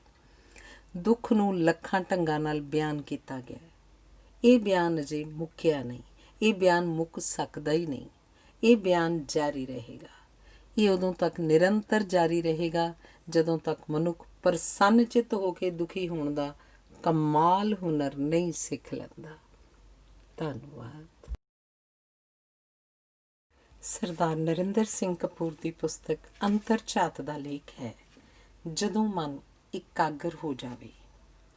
ਜੇ ਬੀਜ ਵਿੱਚ ਇਕਾਗਰਤਾ, ਸਿਦਕ ਤੇ ਸਿਰੜ ਹੋਵੇ ਤਾਂ ਉਹ ਦਰਖਤ ਬਣ ਜਾਂਦਾ ਹੈ। ਜੇ ਤੁਸੀਂ ਇਕਾਗਰ ਮਨ ਨਾਲ ਯਾਤਰਾ ਸ਼ੁਰੂ ਕਰੋ ਤਾਂ ਮੰਜ਼ਿਲ ਤੁਹਾਨੂੰ ਆਪੇ ਖਿੱਚ ਲਵੇਗੀ। ਜਿਵੇਂ ਭਰਿਆ ਹੋਇਆ ਖੂਹ ਲਮਕਦੇ ਡੋਲ ਨੂੰ ਆਪੇ ਖਿੱਚ ਲੈਂਦਾ ਹੈ। ਬੀਜ ਬੀਜਣ ਤੇ ਫਸਲ ਕੱਟਣ ਦੇ ਵਿਚਕਾਰਲਾ ਸਮਾਂ ਦੋ ਢੰਗਾਂ ਨਾਲ ਗੁਜ਼ਾਰਿਆ ਜਾ ਸਕਦਾ ਹੈ, ਸੰਸਿਆਂ ਨਾਲ ਜਾਂ ਡੂੰਘੇ ਵਿਸ਼ਵਾਸ ਨਾਲ। ਜਦੋਂ ਵਿਚਾਰਾਂ ਪ੍ਰਤੀ ਅਸੀਂ ਇਕਾਗਰ ਹੋ ਜਾਂਦੇ ਹਾਂ ਤਾਂ ਉਹ ਵਸਤੂਆਂ ਬਣ ਜਾਂਦੇ ਹਨ। ਜਿਵੇਂ ਦਰਿਆ ਲੱਭਦੇ ਲੱਭਦੇ ਸਾਗਰ ਨੂੰ ਲੱਭ ਲੈਂਦੇ ਹਨ, ਉਵੇਂ ਇਕਾਗਰਤਾ ਉਸਰਦੀ ਨਵੇਂ ਵਿਸ਼ਵਾਸ ਸਿਰਜ ਲੈਂਦੀ ਹੈ ਅਤੇ ਨਵੀਆਂ ਸੰਭਾਵਨਾਵਾਂ ਜਾਗ ਪੈਂਦੀਆਂ ਹਨ। ਇਹ ਸੱਚ ਹੈ ਕਿ ਅਸੀਂ ਆਪਣੇ ਯੁੱਗ ਦੇ ਗਿਆਨ ਅਤੇ ਅਗਿਆਨਤਾ ਦੇ ਘੇਰੇ ਤੋਂ ਬਾਹਰ ਨਹੀਂ ਜਾ ਸਕਦੇ, ਪਰ ਵੇਖਿਆ ਜਾਏ ਤਾਂ ਇਸ ਘੇਰੇ ਦੇ ਅੰਦਰ ਵੀ ਸੰਭਾਵਨਾਵਾਂ ਦਾ ਕੋਈ ਅੰਤ ਨਹੀਂ ਹੁੰਦਾ। ਵੇਖਿਆ ਗਿਆ ਕਿ ਜਿਹੋ ਜਿਹੇ ਵਿਚਾਰ ਤੁਹਾਡੇ ਮਨ 'ਚ ਹੁੰਦੇ ਹਨ, ਉਹੋ ਜਿਹੇ ਹੋਰ ਵਿਚਾਰ ਆਪ ਮੁਹਾਰੇ ਝੁਰਮਟ ਪਾ ਲੈਂਦੇ ਹਨ। ਇਸ ਵਰਤਾਰੇ ਨੂੰ ਆਪਣੇ ਲਾਭ ਲਈ ਜਾਂ ਨੁਕਸਾਨ ਲਈ ਜਿਵੇਂ ਤੁਸੀਂ ਚਾਹੋ ਵਰਤ ਸਕਦੇ ਹੋ। ਇਕਾਗਰਤਾ ਤੋਂ ਬਿਨਾਂ ਤਾਂ ਸੂਈ ਵਿੱਚ ਧਾਗਾ ਵੀ ਨਹੀਂ ਪਾਇਆ ਜਾ ਸਕਦਾ। ਕੋਈ ਵੀ ਹੰਢਣਸਾਰ ਤਬਦੀਲੀ ਲਾਪਰਵਾਹੀ ਨਾਲ ਨਹੀਂ ਲਿਆਂਦੀ ਜਾ ਸਕਦੀ। ਜਿੰਨੇ ਸਾਡੇ ਸੰਘਣੇ ਯਤਨ ਹੋਣਗੇ, ਓਨੀ ਸ਼ਕਤੀਸ਼ਾਲੀ ਸਾਡੀ ਪ੍ਰਾਪਤੀ ਹੋਏਗੀ। ਪਿਆਰ ਦਾ ਅਨੁਭਵ ਸਾਨੂੰ ਧਿਆਨ ਕੇਂਦਰਿਤ ਕਰਨ ਦੀ ਵਿਧੀ ਸਿਖਾਉਂਦਾ ਹੈ। ਪਿਆਰ ਦੀ ਘਾਟ ਹੀ ਸਾਨੂੰ ਦੂਜਿਆਂ ਦੀ ਨਿੰਦਾ ਕਰਨ ਲਈ ਪ੍ਰੇਰਦੀ ਹੈ। ਜਿਹੜੇ ਖਿੰਡੇ ਹੋਏ ਮਨ ਨਾਲ ਪਿਆਰ ਕਰਨ ਦਾ ਯਤਨ ਕਰਦੇ ਹਨ, ਉਹ ਟੁੱਟੇ ਹੋਏ ਤਾਰੇ ਵਾਂਗ ਕਿਧਰੇ ਦੇ ਨਹੀਂ ਰਹਿੰਦੇ। ਸਿਆਲੇ ਦੀਆਂ ਉਦਾਸ ਤਰਕਾਲਾਂ ਵਾਂਗ ਉਹ ਇੱਕ ਸੋਗੀ ਵਾਤਾਵਰਨ ਨੂੰ ਪੁਜਾਉਂਦੇ ਹਨ, ਜਿਸ ਵਿੱਚ ਜ਼ਿੰਦਗੀ ਦੇ ਲਿਸ਼ਕ ਦੇ ਉਤਸ਼ਾਹ ਫਿੱਕੇ ਪੈ ਜਾਂਦੇ ਹਨ। ਕੋਈ ਵੀ ਵਿਅਕਤੀ ਆਪਣੀ ਸੋਚ ਤੋਂ ਦੂਰ ਸੋਚ ਨਹੀਂ ਸਕਦਾ, ਆਪਣੀ ਕਲਪਨਾ ਤੋਂ ਦੂਰ ਪਹੁੰਚ ਨਹੀਂ ਸਕਦਾ, ਆਪਣੇ ਯਤਨ ਤੋਂ ਵਧੇਰੇ ਕੁਝ ਵੀ ਪ੍ਰਾਪਤ ਨਹੀਂ ਕਰ ਸਕਦਾ। ਸੋਚ, ਕਲਪਨਾ ਅਤੇ ਯਤਨ ਇਕਾਗਰਤਾ ਦੇ ਆਧਾਰ ਹਨ। ਇਕਾਗਰਤਾ ਲਈ ਜ਼ਰੂਰੀ ਹੈ ਕਿ ਸਾਡਾ ਮਨ ਸ਼ਾਂਤ ਹੋਵੇ। ਮਨ ਦੀ ਸ਼ਾਂਤੀ ਲਈ ਜ਼ਰੂਰੀ ਹੈ ਕਿ ਅਸੀਂ ਗਿਲੇ ਸ਼ਿਕਵਿਆਂ ਤੋਂ ਮੁਕਤ ਹੋਈਏ। ਇਹਨਾਂ ਤੋਂ ਮੁਕਤ ਹੋਣ ਲਈ ਜ਼ਰੂਰੀ ਹੈ ਕਿ ਅਸੀਂ ਕਿਸੇ ਤੋਂ ਬਦਲਾ ਲੈਣ ਦੀਆਂ ਜੰਜੀਰਾਂ, ਹੱਥਕੜੀਆਂ ਅਤੇ ਬੇੜੀਆਂ ਤੋਂ ਖਹਿੜਾ ਛੁਡਾਈਏ। ਬਦਲਾ ਲੈਣ ਵਾਸਤੇ ਉਨੀ ਹਿੰਮਤ ਨਹੀਂ ਚਾਹੀਦੀ ਹੁੰਦੀ ਜਿੰਨੀ ਮਾਫ਼ ਕਰਨ ਵਾਸਤੇ ਲੋੜੀਂਦੀ ਹੈ। ਮਾਫ਼ ਕਰਨਾ ਸਾਡੇ ਆਤਮਿਕ ਪੱਖੋਂ ਜਿਉਂਦੇ ਹੋਣ ਦੀ ਨਿਸ਼ਾਨੀ ਹੁੰਦਾ ਹੈ। ਕਮਜ਼ੋਰ ਆਦਮੀ ਸੋਚਦੇ ਹਨ ਕਿ ਮਾਫ਼ ਕਰਨਾ ਕਮਜ਼ੋਰੀ ਹੈ, ਜਦੋਂ ਕਿ ਸ਼ਕਤੀਸ਼ਾਲੀ ਵਿਅਕਤੀ ਸੋਚਦੇ ਹਨ ਕਿ ਇਖਲਾਕੀ ਤਾਕਤ ਤੋਂ ਬਿਨਾਂ ਮਾਫ਼ ਕਰਨ ਦਾ ਵਿਚਾਰ ਵੀ ਹੀ ਨਹੀਂ ਉਪਜਦਾ। ਮਾਫ਼ ਕਰਨ ਨਾਲ ਸਾਨੂੰ ਆਪਣੇ ਵਿਕਾਸ ਦਾ ਅਗਲੇਰਾ ਪੜਾਅ ਚੁਣਨ ਦੀ ਖੁੱਲ੍ਹ ਮਿਲਦੀ ਹੈ, ਨਹੀਂ ਤਾਂ ਅਸੀਂ ਬਦਲੇ ਦੇ ਟ੍ਰੈਫਿਕ ਜੈਮ 'ਚ ਫਸੇ ਰਹਿੰਦੇ ਹਾਂ। ਜਦੋਂ ਤੁਸੀਂ ਪੂਰੀ ਤਰ੍ਹਾਂ ਇਕਾਗਰ ਹੋ ਜਾਂਦੇ ਹੋ ਤਾਂ ਗੁੱਸਾ, ਨਫ਼ਰਤ, ਲਾਲਸਾ, ਲਾਲਚ ਆਦਿ ਸਾਰੇ ਭਾਵ ਆਪੇ ਝੜ ਜਾਂਦੇ ਹਨ। ਮਾਫ਼ ਕਰਨਾ ਅਤੇ ਆਪਣੀ ਗਲਤੀ ਦੀ ਮੁਆਫ਼ੀ ਮੰਗਣਾ ਸਾਡੇ ਅੰਦਰਲੇ ਨੂੰ ਰੌਸ਼ਨ ਕਰਦਾ ਹੈ। ਇਕਾਗਰਤਾ ਲਈ ਆਪਣੇ ਮਨ ਨੂੰ ਵਿਰੋਧਾਂ ਤੋਂ ਮੁਕਤ ਕਰਨਾ ਪਏਗਾ। ਸਾਡੀਆਂ ਬਹੁਤੀਆਂ ਸਮੱਸਿਆਵਾਂ ਸਾਡੇ ਗਿਆਨ ਦੀ ਸੀਮਾ ਕਾਰਨ ਉਪਜਦੀਆਂ ਹਨ। ਕੋਈ ਕਿੰਨਾ ਵੀ ਗਿਆਨਵਾਨ ਹੋ ਜਾਏ, ਉਹਦਾ ਗਿਆਨ ਇੱਕ ਸੀਮਾ ਵਿੱਚ ਰਹਿੰਦਾ ਹੈ। ਸੰਸਾਰ ਵਿੱਚ ਅਸੀਮ ਗਿਆਨ ਦਾ ਕੋਈ ਸੰਕਲਪ ਨਹੀਂ। ਕੀ ਗਿਆਨ ਨਾਲ ਕਿਸੇ ਨੂੰ ਪਿਆਰ ਕੀਤਾ ਜਾ ਸਕਦਾ ਹੈ? ਗਿਆਨ ਨਾਲ ਨਫ਼ਰਤ ਤਾਂ ਕੀਤੀ ਜਾ ਸਕਦੀ ਹੈ, ਪਰ ਪਿਆਰ ਨਹੀਂ ਕੀਤਾ ਜਾ ਸਕਦਾ। ਕਾਰਨ ਇਹ ਹੈ ਕਿ ਗਿਆਨ ਸਾਨੂੰ ਨਿਖੇੜਨ ਦੀ ਵਿਧੀ ਸਿਖਾਉਂਦਾ ਹੈ, ਜਦਕਿ ਪਿਆਰ ਜੁੜਨ ਅਤੇ ਜੋੜਨ ਦਾ ਢੰਗ ਅਪਣਾਉਂਦਾ ਹੈ। ਜਿਹੜਾ ਗਿਆਨ ਤੁਹਾਨੂੰ ਬਦਲਦਾ ਨਹੀਂ, ਉਹ ਗਿਆਨ ਨਹੀਂ। ਜਿਹੜਾ ਗਿਆਨ ਤੁਹਾਡੀਆਂ ਬਿਰਤੀਆਂ ਨੂੰ ਇਕਾਗਰ ਨਹੀਂ ਕਰਦਾ, ਉਹ ਹੋਰ ਕੁਝ ਵੀ ਹੋਵੇ, ਉਸਨੂੰ ਗਿਆਨ ਨਹੀਂ ਕਿਹਾ ਜਾ ਸਕਦਾ। ਕਈ ਵਾਰੀ ਕੋਈ ਚੀਜ਼ ਧਿਆਨ ਨਾਲ, ਧੀਰਜ ਨਾਲ, ਇਕਾਗਰਤਾ ਨਾਲ ਪ੍ਰਾਪਤ ਹੋਣੀ ਹੁੰਦੀ ਹੈ, ਪਰ ਅਸੀਂ ਗਿਆਨ ਭਰੇ ਯਤਨ ਕਰਨ ਲੱਗ ਪੈਂਦੇ ਹਾਂ। ਉਹ ਯਤਨ ਹੀ ਵਿਘਨ ਬਣ ਜਾਂਦੇ ਹਨ। ਵੇਖਿਆ ਗਿਆ ਕਿ ਕਈ ਵਾਰੀ ਮਦਦ ਕਰਨ ਵਾਲੇ ਹੀ ਮੁਸੀਬਤ ਬਣ ਜਾਂਦੇ ਹਨ। ਕਈ ਵਾਰੀ ਹਾਲ ਪੁੱਛਣ ਵਾਲੇ ਹੀ ਦਰਦ ਵਧਾ ਦਿੰਦੇ ਹਨ। ਕਈ ਵਾਰੀ ਲੱਭਣ ਵਾਲੇ ਗੁਆਚ ਜਾਂਦੇ ਹਨ ਅਤੇ ਕਈ ਵਾਰੀ ਪੜ੍ਹਾਉਣ ਵਾਲੇ, ਸੇਧ ਦੇਣ ਵਾਲੇ ਹੀ ਭਟਕ ਜਾਂਦੇ ਹਨ। ਜਦੋਂ ਘਰ ਨੂੰ ਅੱਗ ਲੱਗੀ ਹੋਵੇ ਤਾਂ ਸਾਰਾ ਧਿਆਨ ਉਸ ਅੱਗ ਉੱਤੇ ਕੇਂਦਰਿਤ ਹੋ ਜਾਂਦਾ ਹੈ। ਭਾਵੇਂ ਜੁੱਤੀ ਲੱਗਦੀ ਹੋਵੇ, ਉਂਗਲੀ ਦੁਖਦੀ ਹੋਵੇ, ਸਿਰ ਨੰਗਾ ਹੋਵੇ, ਠੰਡ ਲੱਗਦੀ ਹੋਵੇ, ਸਾਡਾ ਸਮੁੱਚਾ ਧਿਆਨ ਉਸ ਅੱਗ ਉੱਤੇ ਕੇਂਦਰਿਤ ਹੁੰਦਾ ਹੈ। ਜੇ ਹੱਥ ਸੜ ਵੀ ਜਾਵੇ ਤਾਂ ਉਹਦਾ ਵੀ ਕੁਝ ਚਿਰ ਪਿੱਛੋਂ ਪਤਾ ਲੱਗਦਾ ਹੈ। ਮਨ ਜਦੋਂ ਬਹੁਤ ਇਕਾਗਰ ਹੋ ਜਾਂਦਾ ਹੈ ਤਾਂ ਉਸਾਰੂ ਸੰਕੀਰਨਤਾ ਪੈਦਾ ਹੋ ਜਾਂਦੀ ਹੈ ਅਤੇ ਚਿੱਤ ਦਾ ਆਕਾਸ਼ ਛੋਟਾ ਹੋ ਜਾਂਦਾ ਹੈ। ਸਮੁੱਚਾ ਮਨ ਲੇਜ਼ਰ ਦੀ ਤਰ੍ਹਾਂ ਇੱਕ ਨੁਕਤੇ ਉੱਤੇ ਕੇਂਦਰਿਤ ਹੋ ਜਾਂਦਾ ਹੈ। ਇਸ ਅਵਸਥਾ ਵਿੱਚ ਜੇਕਰ ਕਿਸੇ ਬਿਮਾਰੀ ਤੋਂ ਤੁਸੀਂ ਪੂਰੇ ਭਰੋਸੇ ਨਾਲ ਠੀਕ ਹੋਣਾ ਚਾਹੋ ਤਾਂ ਅਵਸ਼ ਠੀਕ ਹੋ ਜਾਓਗੇ। ਜਦੋਂ ਮਨ ਬਿਮਾਰੀ ਤੋਂ ਇਨਕਾਰ ਕਰ ਦੇ ਤਾਂ ਸਰੀਰ ਦੀ ਨਹੀਂ ਚੱਲੇਗੀ। ਸਾਡਾ ਸਰੀਰ ਮਨ ਦਾ ਚਲਾਇਆ ਚੱਲਦਾ ਹੈ। ਸਾਡਾ ਸਾਰਾ ਜੀਵਨ ਘਾਟਿਆਂ ਦੇ ਲੇਖੇ ਇਸ ਲਈ ਲੱਗ ਜਾਂਦਾ ਹੈ ਕਿਉਂਕਿ ਸਾਡੇ ਆਲੇ ਦੁਆਲੇ ਜਿੰਨੇ ਲੋਕ ਹਨ ਉਹ ਅਸਲ ਵਿੱਚ ਸਹਿਯੋਗੀ ਹਨ, ਪਰ ਆਪਣੇ ਸਵਾਰਥਾਂ ਕਾਰਨ ਅਸੀਂ ਉਹਨਾਂ ਨੂੰ ਆਪਣੇ ਦੁਸ਼ਮਣ ਬਣਾਇਆ ਹੋਇਆ। ਜਦੋਂ ਮਨ ਸ਼ਕਤੀ ਲਈ ਤੰਗੇਗਾ, ਉਹ ਸ਼ਾਂਤੀ ਲਈ ਵੀ ਤੰਗੇਗਾ। ਇਕਾਗਰਤਾ ਦਾ ਅਰਥ ਆਪਣੇ ਸਾਰੇ ਧਿਆਨ ਨੂੰ ਕਿਸੇ ਇੱਛਾ, ਵਸਤੂ ਜਾਂ ਵਿਅਕਤੀ ਉੱਤੇ ਉਦੋਂ ਤੱਕ ਕੇਂਦਰਿਤ ਕਰਨਾ ਹੈ ਜਦੋਂ ਤੱਕ ਉਸਦੀ ਪੂਰਤੀ ਅਤੇ ਪ੍ਰਾਪਤੀ ਲਈ ਢੰਗ ਅਤੇ ਸਾਧਨ ਪ੍ਰਾਪਤ ਨਹੀਂ ਹੋ ਜਾਂਦੇ। ਸਾਡੇ ਝੁਕਾਅ ਅਤੇ ਸਾਡੇ ਪੱਖਪਾਤ ਸਾਡੇ ਮਨ ਨੂੰ ਸੇਧ ਦਿੰਦੇ ਹਨ।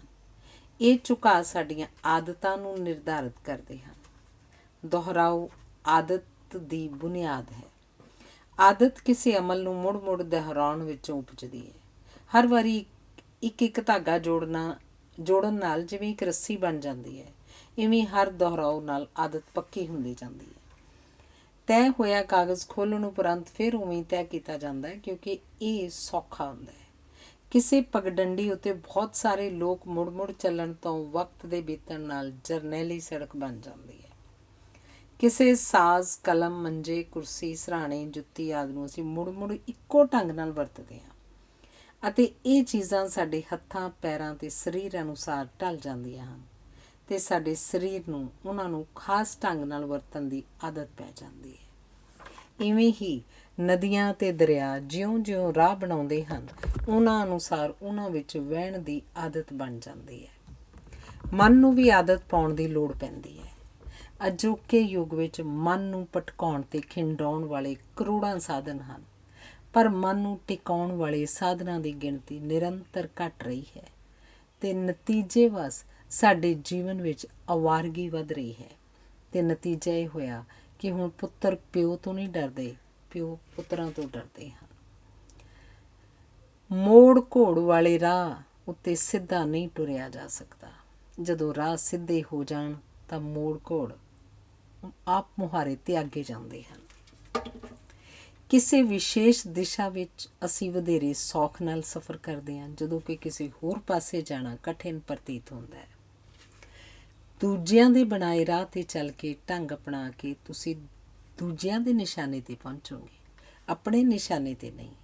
ਜਦੋਂ ਤੁਸੀਂ ਨਵਾਂ ਰਾਹ ਅਪਣਾਓਗੇ ਤਾਂ ਮਨ ਖਿੰਡੇਗਾ, ਜਾਣੀਆਂ ਪਛਾਣੀਆਂ ਰਾਹਾਂ ਵੱਲ ਦੌੜੇਗਾ, ਸੌਖੇ ਢੰਗਾਂ ਵੱਲ ਪਸੀਜੇਗਾ। ਤੁਹਾਡਾ ਆਪਣਾ ਮਨ ਹੀ ਤੁਹਾਡਾ ਵਿਰੋਧ ਕਰੇਗਾ, ਤੁਹਾਡਾ ਸਾਰਾ ਸਰੀਰ ਬਗਾਵਤ ਕਰੇਗਾ, ਤੁਹਾਡੇ ਆਪਣੇ ਸਕੇ ਸੰਬੰਧੀ ਹੀ ਤੁਹਾਡੀ ਵਿਰੋਧਤਾ ਕਰਨਗੇ। ਇਹਨਾਂ ਸਾਰੇ ਵਿਰੋਧਾਂ ਦਾ ਟਾਕਰਾ ਕਰਨ ਲਈ ਮਨ ਦੀ ਇਕਾਗਰਤਾ ਦੀ ਲੋੜ ਪਏਗੀ। ਇਕਾਗਰ ਮਨ ਸਭ ਵਿਰੋਧਾਂ ਨੂੰ ਸਹਿ ਲੈਂਦਾ ਹੈ। ਸਾਡਾ ਆਲਾ ਦੁਆਲਾ ਸਾਡੀ ਸੋਚ ਅਤੇ ਸਾਡੇ ਵਿਹਾਰ ਨੂੰ ਪ੍ਰਭਾਵਿਤ ਕਰਦਾ ਹੈ। ਤੁਹਾਨੂੰ ਕਿਧਰੇ ਵੀ ਆਪਣੀ ਇੱਛਾ ਦੇ ਅਨੁਸਾਰ ਹੀ ਆਲਾ ਦੁਆਲਾ ਨਹੀਂ ਮਿਲੇਗਾ। ਆਪਣਾ ਆਲਾ ਦੁਆਲਾ ਅਸੀਂ ਆਪ ਨਿਰਧਾਰਿਤ ਕਰਦੇ ਹਾਂ। ਲੋੜ ਪੈਣ ਉੱਤੇ ਉਸ ਨੂੰ ਬਦਲਣਾ ਵੀ ਹੈ, ਲੋੜ ਪੈਣ ਉੱਤੇ ਆਪ ਵੀ ਬਦਲਣਾ ਪਏਗਾ। ਸਾਡਾ ਘਰ ਕਿਹੋ ਜਿਹਾ ਵੀ ਕਿਉਂ ਨਾ ਹੋਵੇ, ਕੋਈ ਕੋਨਾ ਆਪਣੀ ਲੋੜ ਅਨੁਸਾਰ ਅਸੀਂ ਸਿਰਜ ਸਕਦੇ ਹਾਂ। ਇਸ ਕੋਨੇ ਵਿੱਚ ਸਾਨੂੰ ਸਾਹ ਹੀ ਸੌਖਾ ਨਹੀਂ ਆਏਗਾ, ਇੱਥੇ ਅਸੀਂ ਟਿਕ ਕੇ ਬੈਠ ਵੀ ਸਕਾਂਗੇ। ਕੋਈ ਵੀ ਕੰਮ ਸ਼ੁਰੂ ਕਰਨ ਲਈ ਸਾਨੂੰ ਅੱਧਾ ਘੰਟਾ ਚਾਹੀਦਾ ਹੁੰਦਾ ਹੈ। ਅੱਧੇ ਘੰਟੇ ਉਪਰੰਤ ਹੀ ਅਸੀਂ ਉਸ ਕੰਮ ਨਾਲ ਇਕਸੁਰ ਹੁੰਦੇ ਹਾਂ। ਅਜੋਕੇ ਯੁੱਗ ਵਿੱਚ ਧਿਆਨ ਖਿੰਡਾਉਣ ਦੇ ਸਾਧਨ ਇੰਨੇ ਹਨ ਕਿ ਅਸੀਂ ਇਮਤਿਹਾਨ ਤਾਂ ਪਾਸ ਕਰ ਲੈਂਦੇ ਹਾਂ, ਪਰ ਯਥਾਰਥ ਇਹ ਹੈ ਕਿ ਅਸੀਂ ਪੜ੍ਹਨਾ ਸ਼ੁਰੂ ਵੀ ਨਹੀਂ ਕੀਤਾ ਹੁੰਦਾ।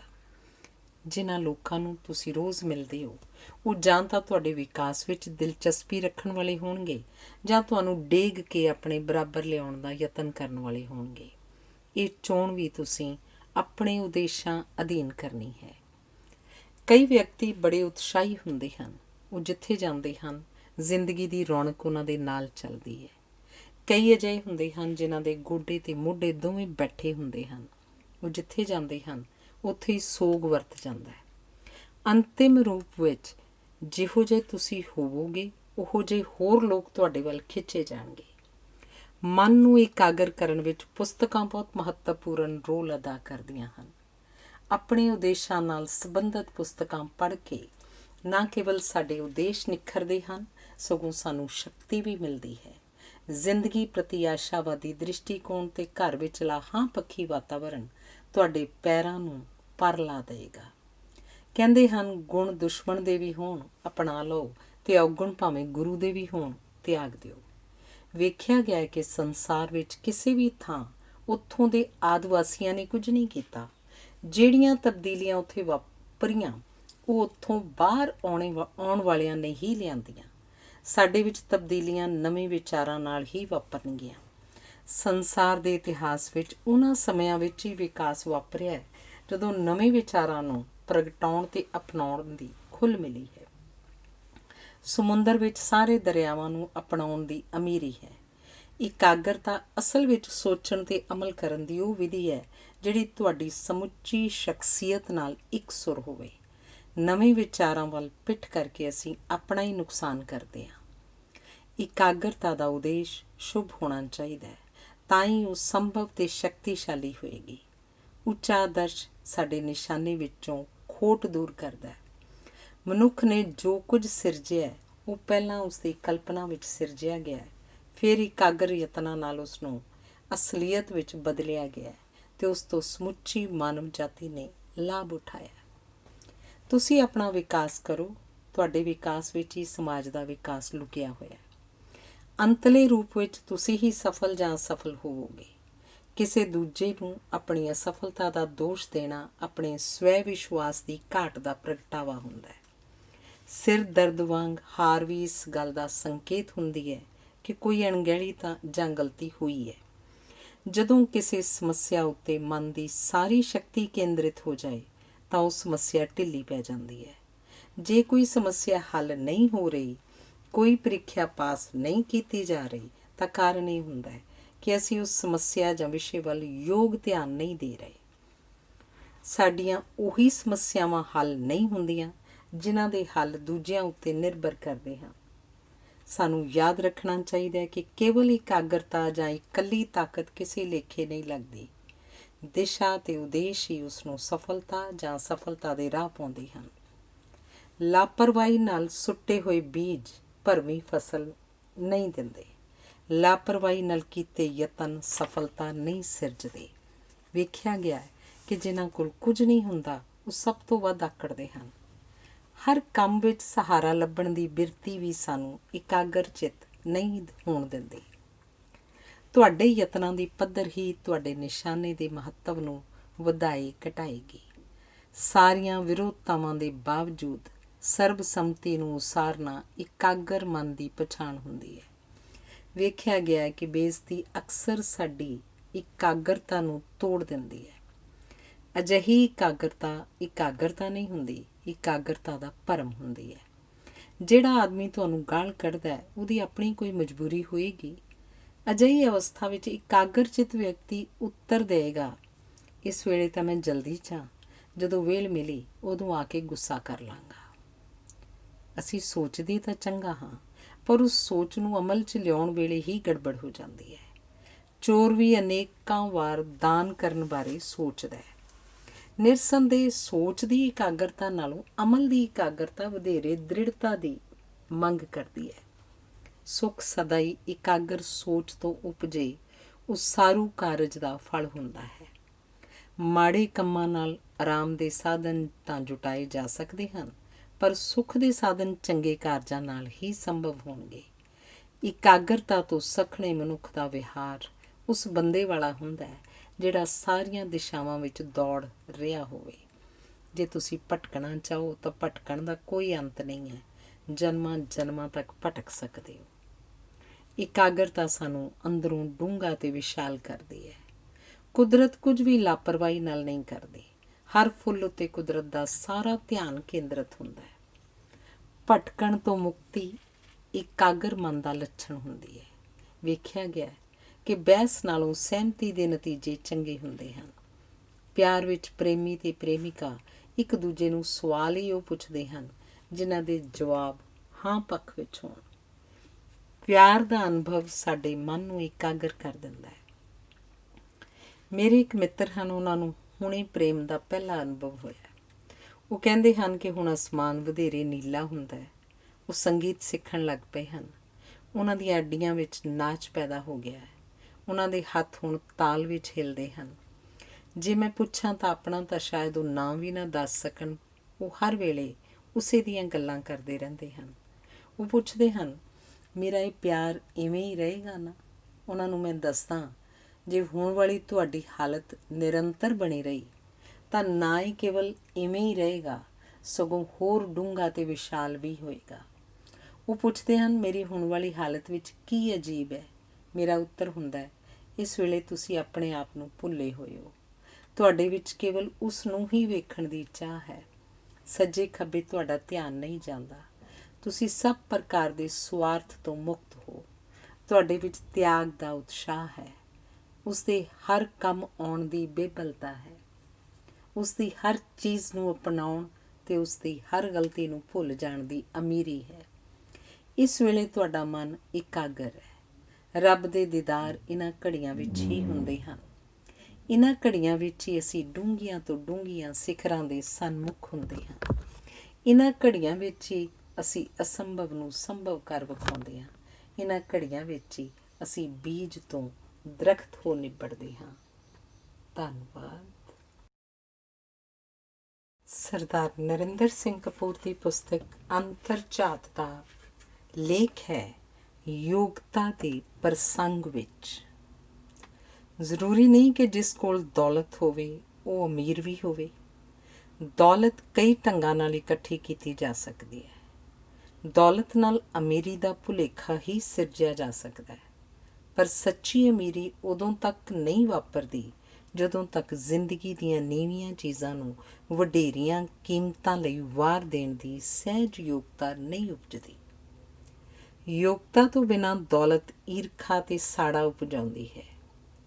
ਈਰਖਾ ਤੇ ਸਾੜਾ ਸਾਡਾ ਦ੍ਰਿਸ਼ਟੀਕੋਣ ਹੀ ਨਹੀਂ, ਸਾਡਾ ਰਸਤਾ ਵੀ ਤੰਗ ਕਰ ਦਿੰਦੇ ਹਨ। ਜਿਸ ਅਮੀਰੀ ਦਾ ਨਤੀਜਾ ਖੁਸ਼ਹਾਲੀ ਤੇ ਜਿਸ ਖੁਸ਼ਹਾਲੀ ਦਾ ਨਤੀਜਾ ਪ੍ਰਸੰਨਤਾ ਨਹੀਂ, ਉਹ ਕੁਝ ਵੀ ਹੋ ਸਕਦੀ ਹੈ, ਉਹ ਅਮੀਰੀ ਜਾਂ ਖੁਸ਼ਹਾਲੀ ਨਹੀਂ ਹੋਏਗੀ। ਯੋਗਤਾ ਤੋਂ ਬਿਨਾਂ ਪ੍ਰਗਟਾਇਆ ਮਾਣ, ਹੰਕਾਰ ਤੇ ਘੁਮੰਡ ਹੋ ਨਿਬੜਦਾ ਹੈ। ਵਗ ਚੁੱਕੇ ਦਰਿਆਵਾਂ ਦੀ ਸੁੱਕੀ ਰੇਤ ਤੇ ਬਹਿ ਕੇ ਕੀਤੀ ਬਹਿਸ ਨਾਲ ਤਾਰੀਆਂ ਲਾਉਣ ਦੀ ਯੋਗਤਾ ਨਹੀਂ ਉਸਰ ਸਕਦੀ।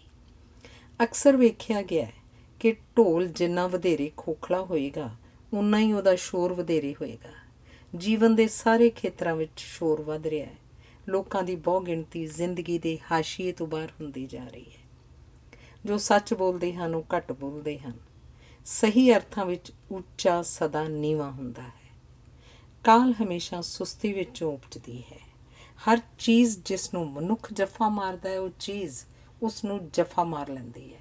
ਇਸੇ ਕਰਕੇ ਕਹਿੰਦੇ ਹਨ ਕਿ ਸਭ ਕੁਝ ਉਸੇ ਕੋਲ ਹੁੰਦਾ ਹੈ ਜੋ ਸਭ ਕੁਝ ਲੁਟਾ ਦੇਵੇ।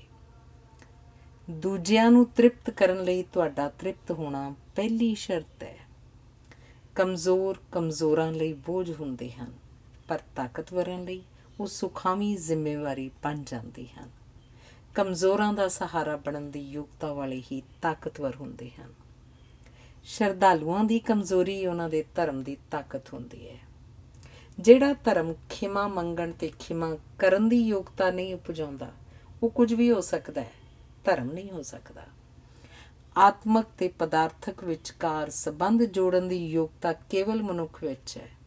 ਮਨੁੱਖ ਦੇ ਇੱਕ ਹੱਥ ਵਿੱਚ ਪਾਰਸ ਹੈ, ਦੂਜੇ ਵਿੱਚ ਲੋਹਾ, ਪਰ ਉਸ ਨੂੰ ਦੋਵੇਂ ਹੱਥ ਜੋੜਨ ਦੀ ਜਾਚ ਭੁੱਲ ਗਈ ਹੈ। ਇਹ ਬੜੇ ਦੁੱਖ ਦੀ ਗੱਲ ਹੈ ਕਿ ਮਨੁੱਖ ਨੇ ਹਰ ਚੀਜ਼ ਨੂੰ ਸੋਨੇ ਜਿੰਨੀ ਸਸਤੀ ਕਰ ਦਿੱਤਾ ਹੈ। ਮਨੁੱਖ ਦੀ ਦ੍ਰਿਸ਼ਟੀ ਹੁਣ ਇੰਨੀ ਤੰਗ ਹੋ ਗਈ ਹੈ ਕਿ ਉਹ ਇੱਕ ਮੋਰੀ ਵਿੱਚੋਂ ਦੋਵੇਂ ਅੱਖਾਂ ਨਾਲ ਵੇਖ ਸਕਦਾ ਹੈ। ਤੰਗ ਦ੍ਰਿਸ਼ਟੀ ਨਾਲ ਵਿਸ਼ਾਲ ਨਜ਼ਾਰੇ ਨਹੀਂ ਮਾਣੇ ਜਾ ਸਕਦੇ। ਤੰਗ ਦ੍ਰਿਸ਼ਟੀ ਅਗਿਆਨਤਾ ਵਿੱਚ ਉਪਜਦੀ ਹੈ ਤੇ ਅਗਿਆਨਤਾ ਇੱਕ ਅਜਿਹਾ ਹਨੇਰਾ ਹੈ ਜਿਸ ਵਿੱਚ ਨਾ ਚੰਨ ਹੁੰਦਾ ਤੇ ਨਾ ਤਾਰੇ ਹੁੰਦੇ ਹਨ। ਅਗਿਆਨਤਾ ਤੇ ਹਨੇਰਾ ਭਟਕਣ ਦਾ ਸੰਸਾਰ ਹਨ। ਵਿਸ਼ਾਲ ਦ੍ਰਿਸ਼ਟੀ ਨਾਲ ਵੇਖਿਆ ਖੰਡਰ ਵੀ ਰੌਣਕ ਬਣ ਜਾਂਦੇ ਹਨ। ਹਰ ਮਨੁੱਖ ਵਿੱਚ ਸਫਲ ਹੋਣ ਦੀ, ਪ੍ਰਸੰਨ ਹੋਣ ਦੀ ਤੇ ਖੁਸ਼ਹਾਲ ਹੋਣ ਦੀ ਯੋਗਤਾ ਹੁੰਦੀ ਹੈ, ਪਰ ਆਪਣੀ ਯੋਗਤਾ ਤੋਂ ਅਣਜਾਣ ਹੋਣ ਕਾਰਨ ਉਹਨਾਂ ਖੇਤਰਾਂ ਵਿੱਚ ਵਿਚਰਨ ਲਈ ਤੰਗਦਾ ਜਿਹੜੇ ਉਹਦੇ ਖੇਤਰ ਨਹੀਂ ਹੁੰਦੇ। ਨਤੀਜਾ ਇਹ ਹੁੰਦਾ ਹੈ ਕਿ ਉਹ ਕੰਮ ਨੂੰ ਇੱਕ ਵਰਦਾਨ ਸਮਝਣ ਦੀ ਥਾਂ ਪੈਰਾਂ ਵਿੱਚ ਪਈ ਬੇੜੀ ਸਮਝਣ ਲੱਗ ਪੈਂਦਾ ਹੈ ਤੇ ਉਸ ਨੂੰ ਆਪਣੇ ਕੰਮ ਨਾਲ ਹੀ ਨਫ਼ਰਤ ਹੋ ਜਾਂਦੀ ਹੈ। ਪਿਆਰ ਕਰਨਾ ਹੀ ਮੁਸ਼ਕਿਲ ਹੈ, ਨਫ਼ਰਤ ਤਾਂ ਸਾਰੇ ਕਰ ਰਹੇ ਹਨ। ਆਪਣੇ ਕੰਮ ਨੂੰ ਨਫ਼ਰਤ ਕਰਕੇ ਕੋਈ ਵੀ ਚੰਗਾ ਕਾਮਾ ਨਹੀਂ ਬਣ ਸਕਦਾ।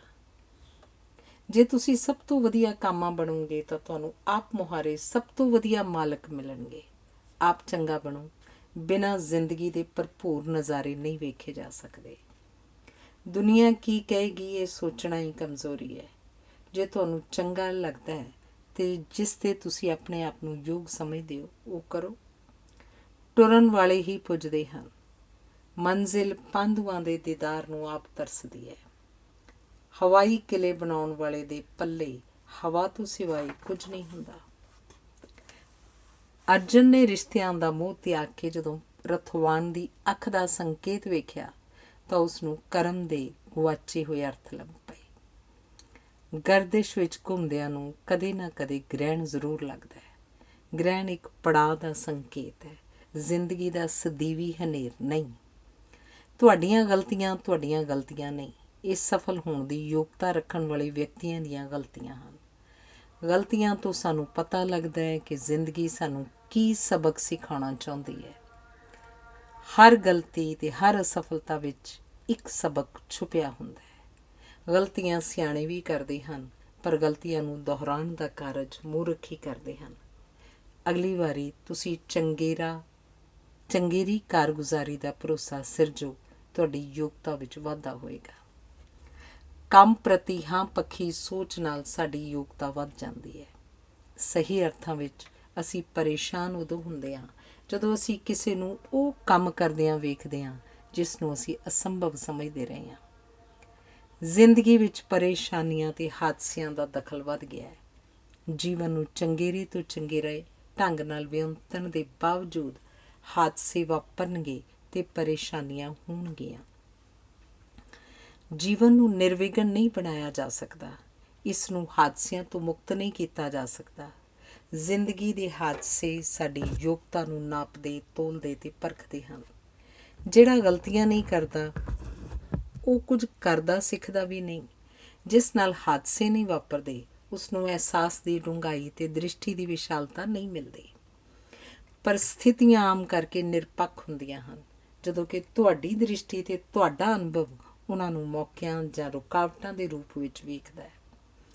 ਪਾਣੀ ਦਾ ਅੱਧਾ ਗਲਾਸ ਆਸ਼ਾਵਾਦੀਆਂ ਲਈ ਅੱਧਾ ਭਰਿਆ ਹੋਇਆ ਹੁੰਦਾ ਹੈ ਅਤੇ ਨਿਰਾਸ਼ਾਵਾਦੀਆਂ ਲਈ ਅੱਧਾ ਖਾਲੀ ਹੁੰਦਾ ਹੈ, ਪਰ ਜਿਸ ਨੇ ਉਸ ਗਲਾਸ ਨੂੰ ਭਰਨਾ ਹੈ ਉਸ ਲਈ ਅੱਧਾ ਖਾਲੀ ਜਾਂ ਅੱਧਾ ਭਰਿਆ ਹੋਇਆ ਇੱਕ ਹੀ ਅਰਥ ਰੱਖਦਾ ਹੈ। ਇਵੇਂ ਹੀ ਪ੍ਰਸ਼ੰਸਾ ਤਾਂ ਅਸੀਂ ਸ਼ੇਰ ਦੀ ਬਹਾਦਰੀ ਦੀ ਕਰਦੇ ਹਾਂ, ਪਰ ਘਰ ਦੀ ਰਾਖੀ ਲਈ ਅਸੀਂ ਕੁੱਤਾ ਪਾਲਦੇ ਹਾਂ। ਭੌਂਕਣਾ ਕੁੱਤੇ ਦੀ ਯੋਗਤਾ ਹੈ। ਉਹ ਭੌਂਕ ਕੇ ਮਾਲਕ ਨੂੰ ਸੁਚੇਤ ਕਰਦਾ ਹੈ, ਪਰ ਨਿਰੰਤਰ ਭੌਂਕਣ ਵਾਲੇ ਕੁੱਤੇ ਨੂੰ ਕੋਈ ਵੀ ਪਸੰਦ ਨਹੀਂ ਕਰਦਾ। ਬੇਮੁਹਾਰ ਹੋਣਾ ਯੋਗਤਾ ਦੀ ਉਲੰਘਣਾ ਹੈ। ਕਿਨਾਰਿਆਂ ਬਿਨਾਂ ਪਾਣੀ ਦਾ ਕੋਈ ਆਕਾਰ ਨਹੀਂ ਹੁੰਦਾ। ਸਵੈ ਕਾਬੂ ਤੋਂ ਬਿਨਾਂ ਯੋਗਤਾ ਵਿਭਚਾਰ ਦੇ ਰਾਹ ਪੈ ਜਾਂਦੀ ਹੈ। ਸਵੈ ਕਾਬੂ ਚਿੰਤਨ ਅਤੇ ਚੇਤਨਾ ਵਿੱਚੋਂ ਉਪਜਦਾ ਹੈ, ਜਦੋਂ ਕਿ ਅਨੁਸ਼ਾਸਨ ਡਰ ਵਿੱਚੋਂ ਉਪਜਦਾ ਅਤੇ ਬਾਹਰੋਂ ਠੋਸਿਆ ਜਾਂਦਾ ਹੈ। ਸਵੈ ਕਾਬੂ ਯੋਗਤਾ ਦਾ ਪਹਿਲਾ ਲੱਛਣ ਹੈ। ਉਦਾਸ ਹੋਣ ਦਾ ਕੋਈ ਨਾ ਕੋਈ ਕਾਰਨ ਹੁੰਦਾ ਹੈ। ਪ੍ਰਸੰਨ ਬਿਨਾਂ ਕਾਰਨ ਦੇ ਵੀ ਹੋਇਆ ਜਾ ਸਕਦਾ ਹੈ। ਸਾਰੇ ਧਰਮਾਂ ਦਾ ਉਦੇਸ਼ ਮਨੁੱਖ ਨੂੰ ਪ੍ਰਸੰਨ ਕਰਨਾ, ਪਰ ਧਰਮ ਦੀ ਸ਼ਰਨ ਵਿੱਚ ਅਸੀਂ ਉਦੋਂ ਆਉਂਦੇ ਹਾਂ ਜਦੋਂ ਅਸੀਂ ਆਪਣੀ ਸਿਰਜੀ ਉਦਾਸੀ ਵਿੱਚ ਗੋਤੇ ਖਾਣ ਲੱਗ ਪੈਂਦੇ ਹਾਂ। ਕਿਸੇ ਧਰਮ ਨੂੰ ਬਦਨਾਮ ਉਸ ਧਰਮ ਦੇ ਕੱਟੜ ਸ਼ਰਧਾਲੂ ਹੀ ਕਰਦੇ ਹਨ।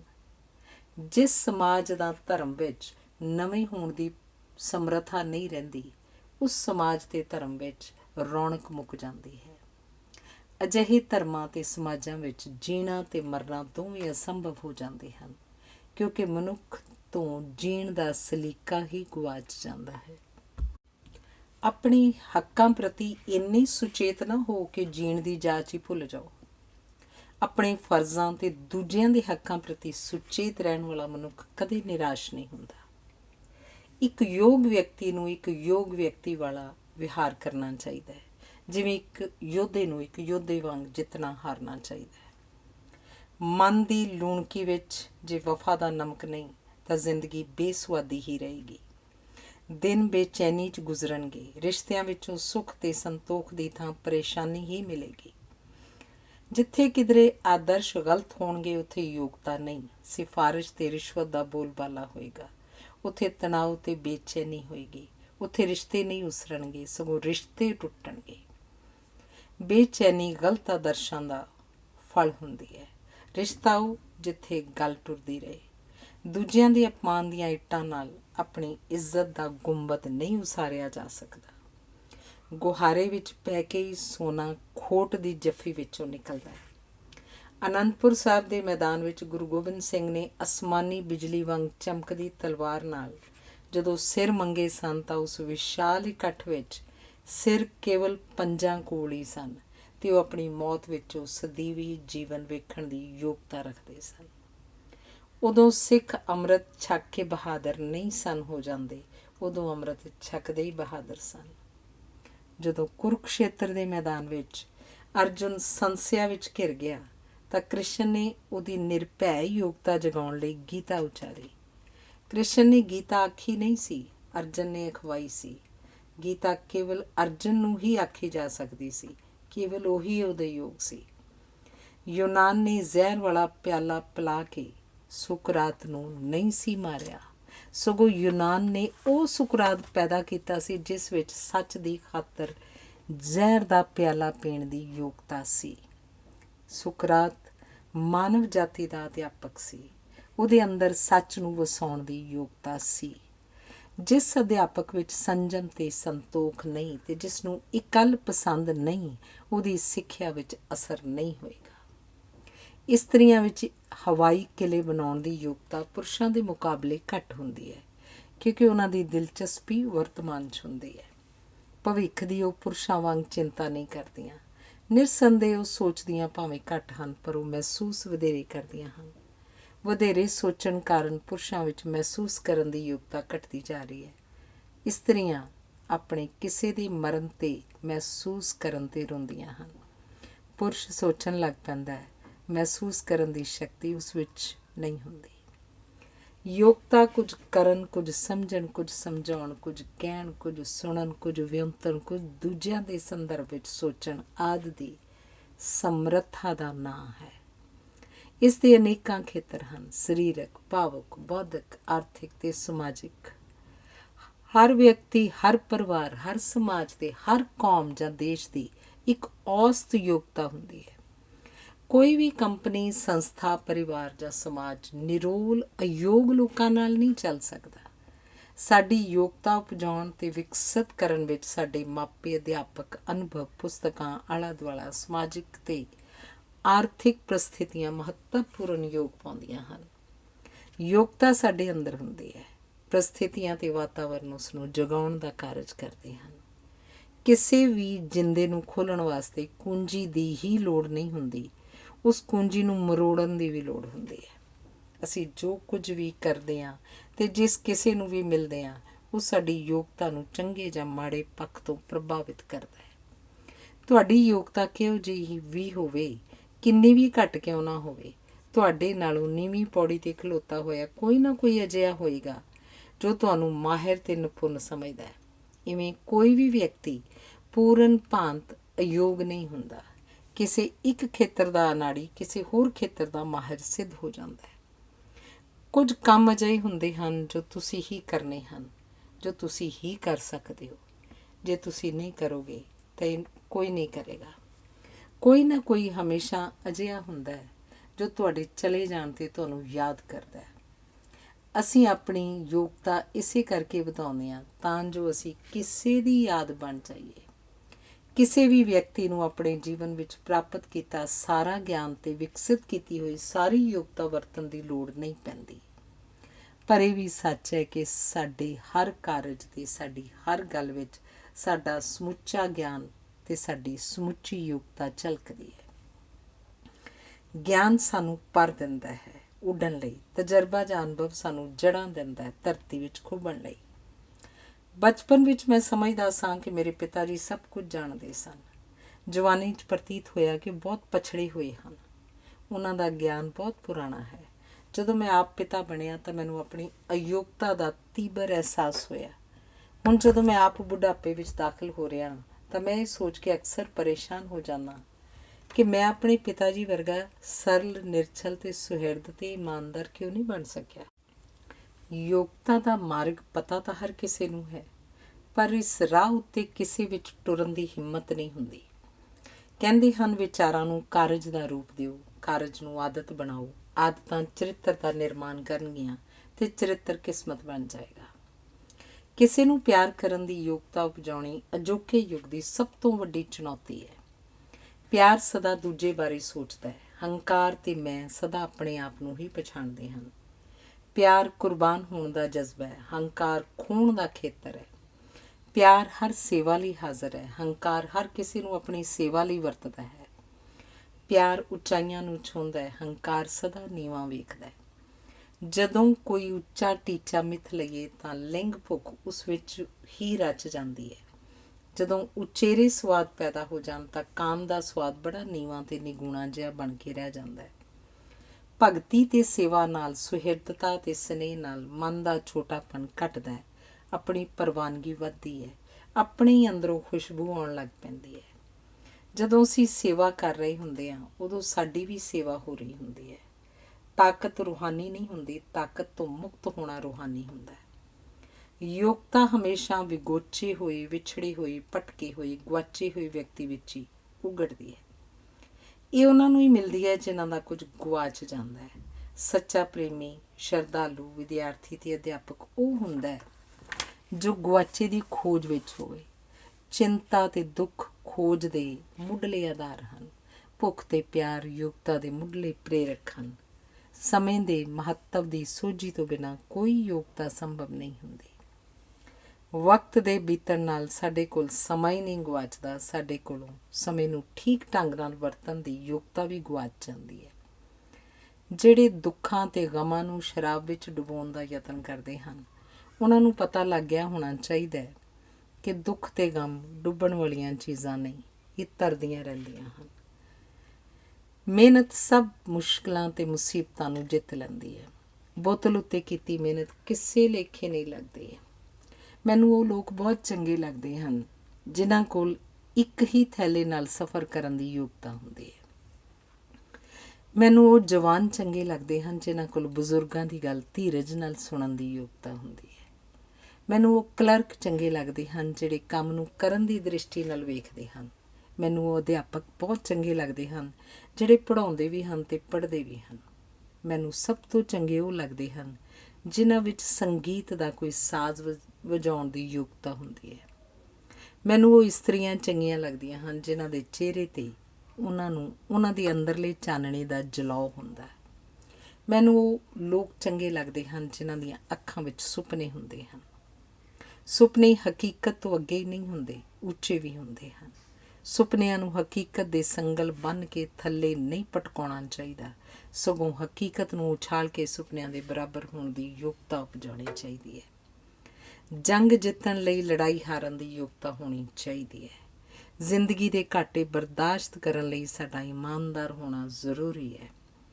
ਬੇਈਮਾਨੀ ਕਦੀ ਵੀ ਲੋੜ ਨਹੀਂ ਹੁੰਦੀ, ਇਹ ਇੱਕ ਆਦਤ ਹੁੰਦੀ ਹੈ।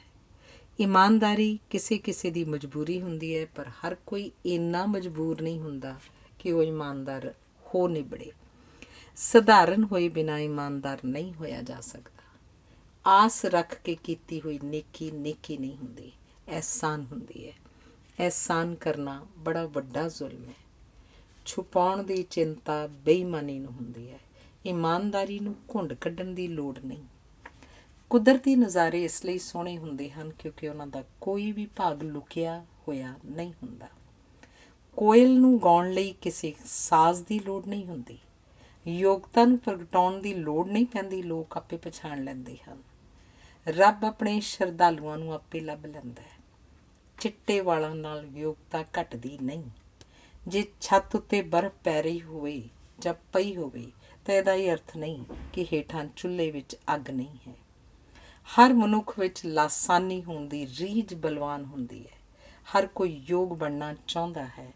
ਕੋਈ ਤਾਕਤ ਵਿੱਚ, ਕੋਈ ਨਜ਼ਾਕਤ ਵਿੱਚ, ਕੋਈ ਲਿਆਕਤ ਵਿੱਚ, ਕੋਈ ਸ਼ਹਾਦਤ ਵਿੱਚ, ਕੋਈ ਜ਼ਬਰ ਵਿੱਚ, ਕੋਈ ਜ਼ੁਲਮ ਵਿੱਚ, ਕੋਈ ਕੋਮਲਤਾ ਵਿੱਚ ਅਤੇ ਕੋਈ ਕਲਾ ਵਿੱਚ। ਜਦੋਂ ਕਿਸੇ ਰੀਝ ਨਾਲ ਯਤਨ ਜੋੜ ਦਿੱਤਾ ਜਾਏ ਤਾਂ ਯੋਗਤਾ ਦੇ ਪੱਖੋਂ ਲਾਸਾਨੀ ਕਰਾਮਾਤਾਂ ਵਾਪਰਦੀਆਂ ਹਨ। ਧੰਨਵਾਦ।